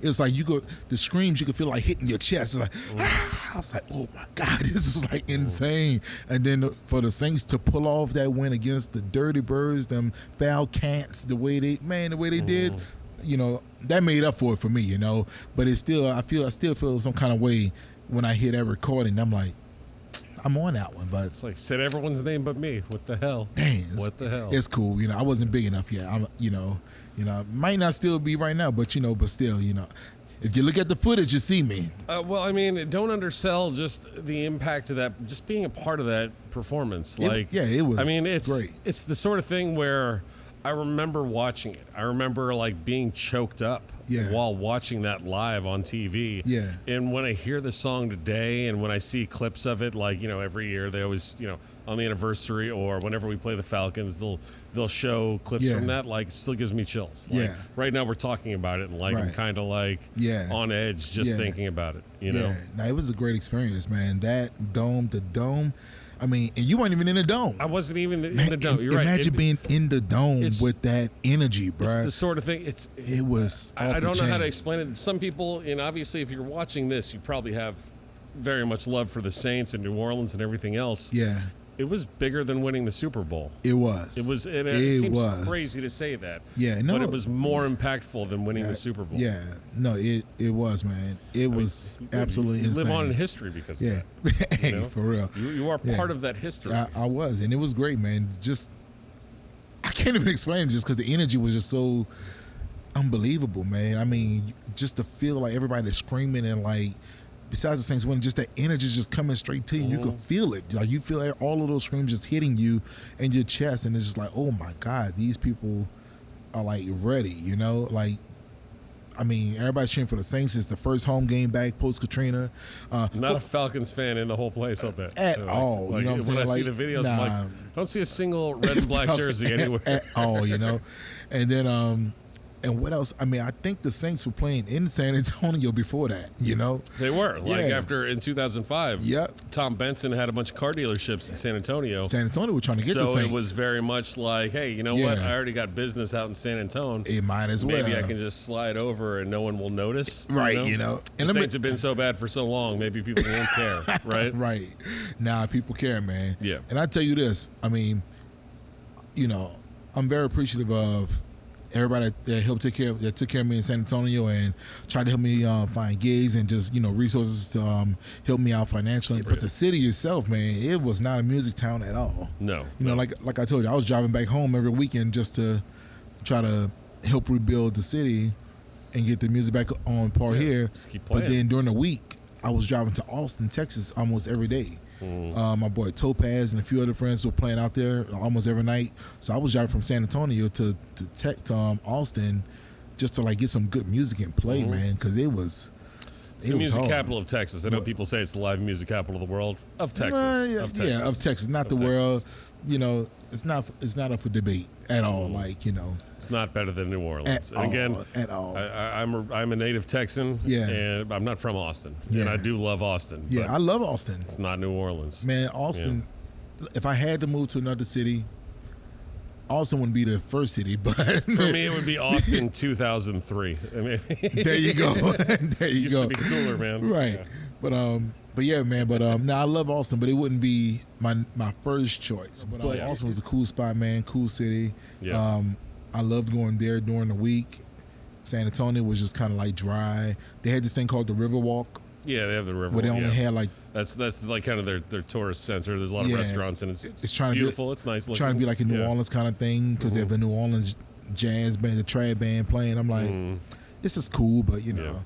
And the only music club they had in the city, I forget the name of them now. They didn't want me to play there, and they had my picture up on the wall. What? How's that? They had a picture of me up on the wall just because I guess somebody told them to have certain pictures up on the wall of certain musicians, and I was one of those pictures. I was surprised when I went in there. And then, what's the name of this club? But they told me I played too loud.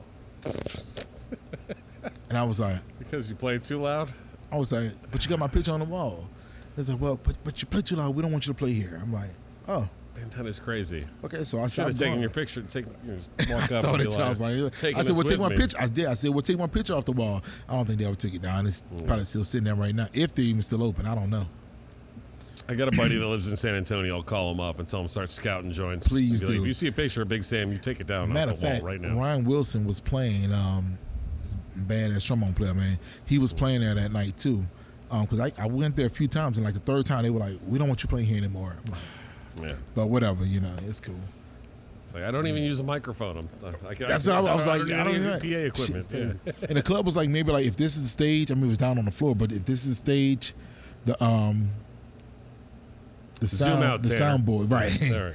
The soundboard is the back of the club. Okay. But about the same width. Decent sized room. Yeah, like, you fit a couple hundred people right there. Exactly, You know? and the same width. I mean, they had dinner tables too, so maybe that was the thing. Oh well, there you go. Yeah, maybe 100 people if they had to sit at tables. Right, yeah, you know, maybe. Yeah, I wasn't tripping. I never had a gig there. I was just sitting in with cats trying to just, you know. Yeah, well, I mean, you're new in town, right? Like, you know. Hopefully, I'm sure you're thinking this is temporary. I just want to stay busy definitely. while I'm stuck here. One cool thing did happen though, man. While I was in San Antonio, Buddy Miles was doing a concert. Yeah. And he was looking for a band, and some kind of way they hooked me up with Buddy Miles to be a special guest on his show. So I hooked up with Buddy Miles in San Antonio and did a whole gig at like some little restaurant, man. Like what's the name of this? Look, y'all gotta excuse my memory. It's kind of bad. I'm an old man now. This is 15 years like, ago. Yeah, it's 15 years ago. It was like coming up on the anniversary in a few weeks. Right, So. you know, real. As a matter of fact, it was kind of like what can I say? Let's say we hooked up at a Dat Dog here in New Orleans. All right. It was that kind of spot of San Antonio, All right, Texas. yeah. And I was like, just a place. A place. And I was like, okay. And we had fun, man. And he's in person, that foot, man. Whew, yeah. He's a bad dude. And he tried to get me going on the road with him, and I was like, nah, I'm good, man. I have a nation to lead. Right, I have a nation. Right, you don't have to wait, you know. But yeah, because he had never heard of me until that moment, so I don't think he actually knew what I was doing, the things that I had done at that time, you know. So, but it was cool. But Buddy's a sweetheart, man. He's a great dude. Tell me a little bit about. Let's take an angle towards people that are learning about the music industry. The perils and pitfalls of starting a band and things like that. Like, you know, now you've been leading Big Sam's Funky Nation for 18 years, 19 years, almost 20 years. Yeah. You know, it's worked out well. You guys have 8 studio albums. Is that right? I don't know. 7? Seemingly 8. Yeah. Maybe one of them's a live album. I don't know. Nah, not a live album yet. Everybody's asking for a live album. I thought you haven't had done one yet. live tracks on one of your albums that was like, whatever. Not yet. Edit that out, Nick. So you've got multiple keep studio it's coming. albums. Yeah. Again, yeah. perils, pitfalls, I'm working started on one music right industry. now. You've seen a little bit of the other side, even though it was for a short time. Yeah. Owning a bar, but Yeah. you know, I assume your bar owning days are over. Not gonna. not going to follow the galactic lead and be like, hey, let me just buy a cool joint. Bless y'all hearts. Yeah. I'll tell you what, not that they regret it. In their case, they saved the spot. It's in more ways than due one. to the, I don't know if everybody know the story, but they saved it. There's a lot to it. I don't know if we can that's what I'm saying. We don't need to. Let's talk about Big Sam. Let's not talk about that. No, we're here to talk about Big Sam. We're here to talk about Big Sam. But the music community as a whole, we all appreciate Galactic taking this spot on. So do the employees as a whole. Let's say that. Cool. And let that be that. That's fine. Yeah. So as far as starting a band, let's say kids these days, I mean, again, when you started this band, people did not have the internet at their fingertips. Like, you had the internet. You could go online and do things, but people weren't posting their shows online. Really. Right. If you wanted to get people out to your show, you had to walk up and down the street and put your flyer on every damn telephone pole and make friends with all the people in every cafe and restaurant. Hey, can I leave this in your window? Say, bro, so this is a thing that a lot of cats don't understand. Like, they're like, I ain't saying y'all have it easier these days because you can be like, well, you can still do the same thing. Nah, because of that generation that I was in, it's just different. You know what I'm saying? 90% of the promotion and marketing is done from your house Exactly, now. You know? So, like, I mean, if you don't, let's say you have like you have your Tanks and Troy's and Jonathan Baptiste. They got huge breaks, which is great, and they have money behind them and things like that. That's awesome, and they're doing great. They're hitting it hard. They don't have to worry about something they have to worry about, But, and they're all younger than me. I was here, and they're like here. So I got stuck in this one little in this little box right here. So back at the time when I was coming out with all of my stuff, man, I was giving out press kits, physical hard copy press kits, when I was on the road with the Dozen. Yeah. Every club we went to, I was giving all of the clubs and promoters. I was giving them my cassette tape with my little bio, and what I hope to do and all that kind of stuff. And then eventually, I figured out how to burn it to a CD. Yeah. And I was like, oh, I can burn it to a CD. Now here you go. We're playing this song live, and people dug it, So they were like, okay, cool, we're gonna call you. And I've got some calls. When I first started, I got a lot of calls from those people that I met with the Dozen. Yeah, you had to keep track of an address book. Exactly. I had what's the little thing called? Rolodex? Yeah. A Rolodex. Bruh, I had all that. And look, this is just 2000 we're talking about, 2001. So not even like all the way 20 years ago. I had that. Yeah, right. This millennium. And I was using it. I'm like, all right, cool. You couldn't really save all those contacts in your phone, So it's like, you got to like do this and keep in touch with these people. When you had a show, I would go to Kinko's, print out flyers. I'll find out who's the hottest band in town that night, and I'll go pass it out their show, and then I'll put them on everybody's cars. That's just what we did. Man. You went in, you put them on the posts and stuff around the city until they made it illegal to do that. That was There's still millions of staples in all of the telephone poles around town. So that's what I did, and I had to do all of that, and I feel like today's. It's still hard because you have to have the right connections, and the resources. But it's much easier to get it out there, man. Like big time. Like if you want to do something, you can Google it. Yeah, if there's information you want to learn, you can just look in your pocket and spend 30 seconds. Exactly. Yeah. I had to like call cats up and be like, hey man, what about this spot? What about this? Oh, do you know this? Oh, where is this? And let's not talk about actually like touring. We had to take out a map. I don't know if you guys know what that is, but you know that thing you see on your phone? My bad. Siri what a map is. Yeah. Hey, we were talking about MapQuest the other day. I said MapQuest, man. That was after the maps. Yeah, can you remember when MapQuest became a thing? It was like, finally. MapQuest is so much better. It's easy, man. Like, we ain't got to read the maps to see where we're going, see what city we're in, and get zoom in. Yeah, it'll tell me every step. I can print it out on a piece of paper and keep it in my pocket. Hopefully I don't lose it. Exactly. And I was MapQuest. And then you got the internet after that. It like, you could just keep it on your phone. It's like, and she talks now. So we're good, But yeah, that's the thing. That's the era I came up in, So I just had to work a little bit harder, and everybody's still working, trying to get that big break or that big hit, which I'm like, I feel like even in my personal catalog, I could possibly have a hit right now, and have that big break. But guess what? You're never going to get it until that person's like, oh, that's a hit, or put some money behind you or whatever, So it is what it is. It's crazy to think that, as far as your catalog goes, there's so many great songs. Yeah. They're so much better than so many other hits that I've heard in the past 18, 19 years. Oh, thanks, man. Like, well, I mean, I don't need to tell you this, that like what's popular is not always that good. Hey, that's right.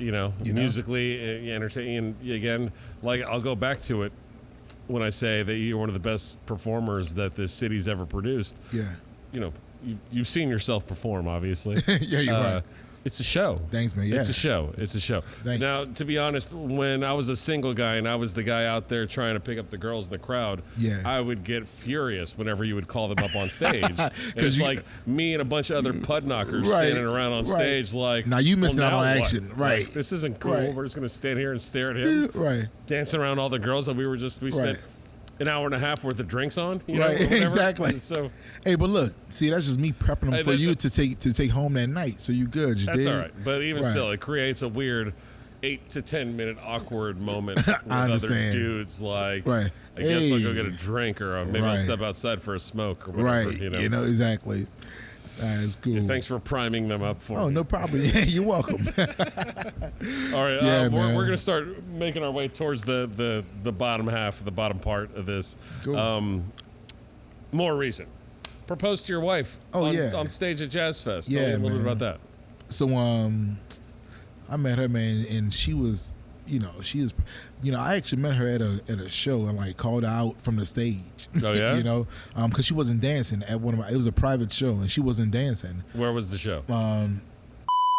Oh man, you forgot. Man, come on, I'm old, man. I don't have a memory like that, man. Yeah, you're my age. Come on. The thing is, it's not a real venue. They like changed the name of it. All right. But I will tell you this: it was a Pussyfooters Ball. Was it? Okay. Yeah. I know some Pussyfooters. We can ask around. Yeah. Nice. Yeah. And she wasn't dancing, and I stopped the music and I told everybody, I said, "Hey, can somebody get her a chair because she can't dance in her heels or something like that, And and she kind of like gave me like the meanest look ever, man. I was like, "Ooh, Lord." Whew. So and she had her heel off, but apparently somebody had spilled a drink on her, and she was just not having fun. She was like furious, okay.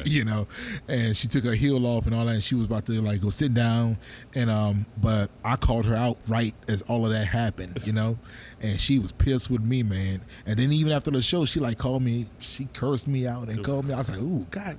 I said, "Hey, baby, well, look, and I was just talking to him." But anyway, long story short, I met her and we started hanging out. It was at Essence Fest when I saw her again. I got her number and all that and started hanging out with her. Mm-hmm. And she was cool, man. We kind of clicked, and we had been hanging out since then. Did you guys watch at Essence? Oh, no, she watched me at Essence. Oh, I thought like no, I met her. I saw her again at Essence, and okay, I thought you took her on a date to Essence. Nah, but when I saw her, I kind of snatched her from my friends, and we went on and we got to see a bunch of the other acts that was performing, Nice. But and we hung out and we started kicking her hard and we just clicked, and then Hurricane Isaac happened, and then 2012. Yep, 12 or 13, one of them. Yeah, Hurricane Isaac happened 12, and then with that being the case, she came and hung out by the crib. And we had a week without any power at all. And we got along just fine. I was like, wow. It's enough said. That's all right. I said, this is pretty cool. I said, no drama. And even today, man, like we've been married like 5 years now, and it's like no drama at all. We have twin boys. Everything twin boys. What are your boys' names? It's my first and middle name, Sammy and Ramon. Yeah. Ramon? Yeah. All right. That's my middle name. I wish I didn't know your middle name was Ramon. Yeah. So they my mom's name is my mom passed away a little bit after Katrina. Oh well. Like 2 months later. So my mom's name was Ramona. Okay. And my dad's name is Sammy. Mm-hmm. So my name is Sammy Ramon, and they have my first and middle name. Mm-hmm. Yeah. So but we did that, and so we had a destination wedding, man, in Jamaica. It was beautiful. Where in Jamaica? The Grill. Okay. Just went to the resort on Sandals. Yeah, man. So even with that, we did it so it wouldn't be as many people. Okay. We're like, if we have a wedding in New Orleans, knowing people that I know and the people that you know, it's a nightmare. It's gonna be a show, and we ain't gonna have no money. I'm like, so we need to figure this out. So we said, okay, let's have a destination wedding. We decided on that. and we had 77 people at the wedding in Jamaica, and I was like, that's more. We wanted 35. Yeah, like, so we did that. 500 if you did it here. Like we cut people. My wedding had 300 people at it. It was like we had to cut people from. Sorry, we were making we were making a list. Yeah, and it was over 300 just from my side of the family. Family, not friends and associates. And I was like, you know what? Yeah, we need to figure this out. So we went to Jamaica, man, and we it was in January, and I was like, okay, we gotta just figure this out. And so we stayed there for a week. The wedding lasted for like 3 days or whatever, and we stayed for like another week after that. And the day that everybody else was arriving, because we got there earlier, we got there like a few days earlier than everybody else. So then we're sitting there with the wedding planner, and I'm like, do you realize, like, I'm telling the wedding planner, I'm like, I'm just now realizing everybody that we have coming to this island. I said, it's about to be insane. I said, are y'all going to kick us off? She said, no, man. We're not going to kick you off. We love the party. We love having the fun, man. I said, are you sure? Because I'm thinking about all of our family and friends that are coming in, and they like to turn up. We are, and sure enough, everybody turned up, bro. It was so lit, and the whole week we were there, everybody was like, oh, well, you guys a couple that got married? And we're like, yeah. He's like, oh, my God, we wanted to come and party with you guys so much. It was like, oh, my God. And, they probably, the people at the resort, they probably tell everybody this, but they were like, oh, my God, it was the most fun wedding we've ever had. This has been the one. I'm like, yeah, y'all tell everybody. But it was pretty lit, man. It was, we didn't rest. It was like a party nonstop, drinking nonstop. It was a good time. But that's she's my wife now, man, and we've been, like, it's just a drama-free marriage, which is pretty awesome. I know a lot of cats like they never heard of that, but it's pretty cool. It's laid back. It sounds. I mean, I feel the same way about my wife. Yeah, I love her that's dearly. What's up. We've never had any big. See, people, it exists, and that's saying I think we both are on the same page as far as like not sweating the small stuff. You dig? Like if it's whatever, we're good. So it's cool. There's any number of questions that I have written on here that were all kinds of random. Ask whatever you want, man. Well, I don't want to keep you here too late. It's been Nick. Thanks. Killer, thank you. The great Pete Jones just said this is the best one yet. He tell it to everybody. That's what I tell him. Thanks, buddy. He says it to everyone. It's the best wedding we ever had. Hey. Yeah. They can't hear you. Stop talking. It doesn't matter. You don't have a microphone. And don't plug a microphone in and just add it to the board. But here you go. No. So anyways, I'm working towards the wrap up. Cool. There's one random thing that I started asking all the musicians. Yeah. Obviously, you're Big Sam. Used to be much bigger Sam. Yeah. Now you're much slimmer Sam. Yeah. Po' Boys, where's your go-to spot? Oh, bruh, you can't do this to me, man. Come on, bro. Okay, let me. I'll skip the. I don't want you to have to show favoritism in any place. I'm not going. Okay, no. Right, let me ask you a different question then. And this all started because Stanton. Because I'm a foodie. No, that's okay. Hashtag Big Sam can eat. There you go. So put that on your. It's on there. Look on your Twitters. That's right. Have you? So Stanton created the bomb that's over at Guy's Po' Boys. If you ever go to Guy's Po' Boys, they have something on the menu called the bomb, grilled catfish, grilled shrimp, cheddar Swiss dressed, the whole thing. They're not on my list anymore. What's on they're not on your list anymore? They used to be, not anymore. Well, you don't live in the neighborhood anymore. Hey. You used to live on Laurel. Where on Laurel Street did you live? 3800 block. Oh, yeah? So that's right. 5 blocks away. Yeah. Oh, no kidding. Literally down the street. Yeah. Yeah. All right, well, let me ask you this then. Again, not what your favorite place is. Okay. I mean, I say, guys, it's like halfway between here and my house. Yeah. When we're at work, it's the go-to joint because it's closest. And Marvin's a swell guy. Yeah. And he took care of Galactic back when they were living across the street when they were starting out 25 years ago. Yeah. We're creating a po' boy called the Big Sam. What's on the Big Sam? Woo! That's a better question, right? That's a more complicated question. Take a second. Have a sip. Do you need another shot? I do. Pour you a little. Here, I'll give you a little finger. Pour me out. I'll tell you when.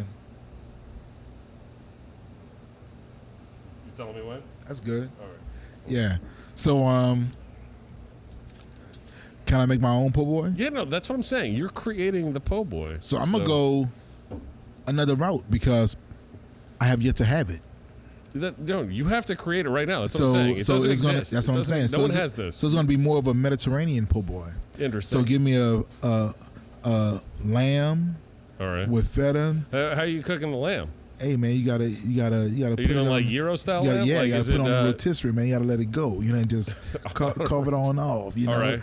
And like a So Euro almost style, shawarma style, but on the spit, whatever. Okay. Give me that with my the tzatziki sauce, and all that. Give me my lettuce, tomatoes. Give my the olives, the black olives, all of that, all on the po' boy with the French bread though. French bread po' boy. And bruh, so pretty much instead of pita, put I was gonna say you're describing a lamb gyro, but on po' boy bread. Yeah, and bruh, it's going to be lovely. Is it dressed? How's it dressed? It's dressed. Is it dressed with hummus, baba ganoush, what? Hey, all of it. Tabbouleh? All of it's on it. Everything is on it. And then you gotta have your baklava as a dessert. Okay. But that's just because it doesn't exist. And if I had to, and if I had to do like a regular, because we have cheeseburger po' boys and shrimp po' boys and all of that. There's no limit to what you can put on bread. Right. Yeah, exactly. You're right about that. So I would go that route and create that because everything else I didn't already had. So the Big Sam has lamb. Yeah. Feta. Yeah. That would be the cheese. Is feta. Onions. Yeah. You need your black olives. The black olives, Kalamata olives. Yep. That's right. So you are, what you have? You said you want all the dress. You want hummus. You want baba ganoush. All on there. You want tzatziki. Yeah, because I don't just do this and do that. I put it all in one, and there it is. So you want the lamb kebab plate on bread, basically. French. on French bread. On French. That's right. Dress. It's not too shabby. Hey man, I better be good too. We got to reach out to some of the joints to see what they have. They can accommodate That's right. that. We go to one of the Mediterranean places and just bring them a loaf of Leidenheimers or something like that. Right. Like, all of it. Just all of that. There. Put it on there. Put it in there. That's right. Mm-hmm. Yeah. Phenomenal. There. God, there's a lot of things. Again, I feel like I keep asking you. What else? And Nick will get mad with me for making this, but we do have one reward for you. You agreed to come on here. You were very sweet. And thank you so much for your time. Oh, anytime, man. But we do have a reward. It's a certificate suitable for framing nice. for attending the All Right program. So yeah, here you're you right. go. I'm going to give you the folder so you can have something to walk out with it. Killer, but appreciate congratulations. You have received a certificate suitable for framing I for being on appreciate the program. Right. Thank you so much, man. You're always a pleasure. Enjoy that. We're not going to provide the frame. You have to provide the frame. See, you got to go to Michael's, man, and got to, frame it up for me and let me. You know how much it costs to do custom framing at Michael's? Well, There's always coupons, but it's still, they still charge a ridiculous amount. They do. And that's regular 8.5 by 11. You could probably find a $3 frame for that. I might put this in it. My wife and I, we just started putting all of our old pictures inside of picture frames, photo albums, because we're like. What's a photo album? Exactly. Describe this for me. See, it looks like a binder. It's the thing on my phone that I click twice, right? Exactly. And reason being, man, is because Katrina, we all lost a lot of photos. So absolutely. And my mom passed away, so I don't have that many photos of my mom. Mm-hmm. And some of her family members passed away. We don't have a lot of photos of them. So because we lost them all in Katrina, we had hard copies. We didn't have the cell phones, and you could save it to the cloud and all of that. Mm-hmm. So it's crazy to think that up until 15 years ago, photos were something to be collected. Thank you again, everyone, for joining us. All right, at Tipitina's, tipitinas.tv for those of you on the World Wide Webernet. Sam Williams is my guest tonight. Thank you so much. Big Sam from Big Sam's Funky Nation. Thank you, baby. Check Appreciate them out it, at, is it BigSamsFunkyNation.com? Yeah, Big Sam. Nobody uses the website anymore, but yeah, BigSamsFunkyNation.com. If you're on Facebook. Hashtag. That's right. Big Sam's Funky Nation. Like the page. It's that thumbs up like that. Like that. Like that page. You got the twatter? Got the twatter. Hit up the twatter at Funky Big Sam on Twitter. If you're on Instagram, it's at Funky Big Sam and Big Sam's Funky Nation. Because see, when Instagram first started, you couldn't have a handle that long. No. So that's why they have it. There's another Big Sam out there making music. Some imposter. Oh, is it a rapper?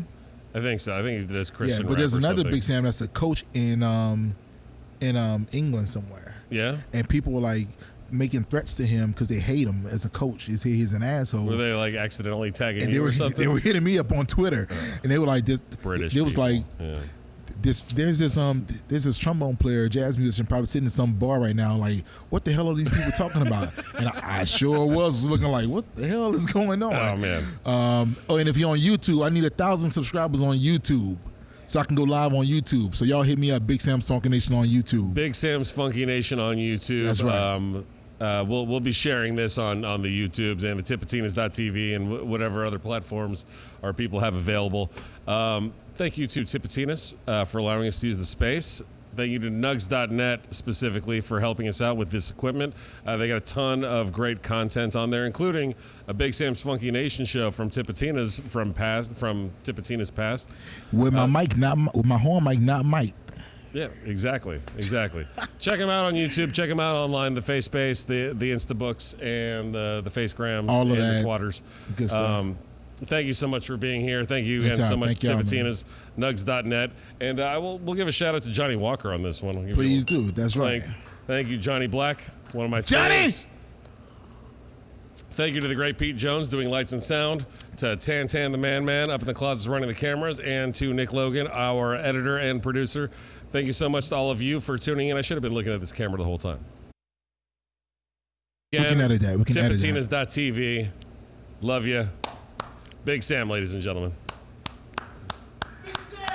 Roll the credits, roll the theme song, all the stuff. Yeah, you're right. Thank you, man. Seriously, dude. This is awesome. This is awesome. Peter, best one yet? See, and he's been here for all of them but one.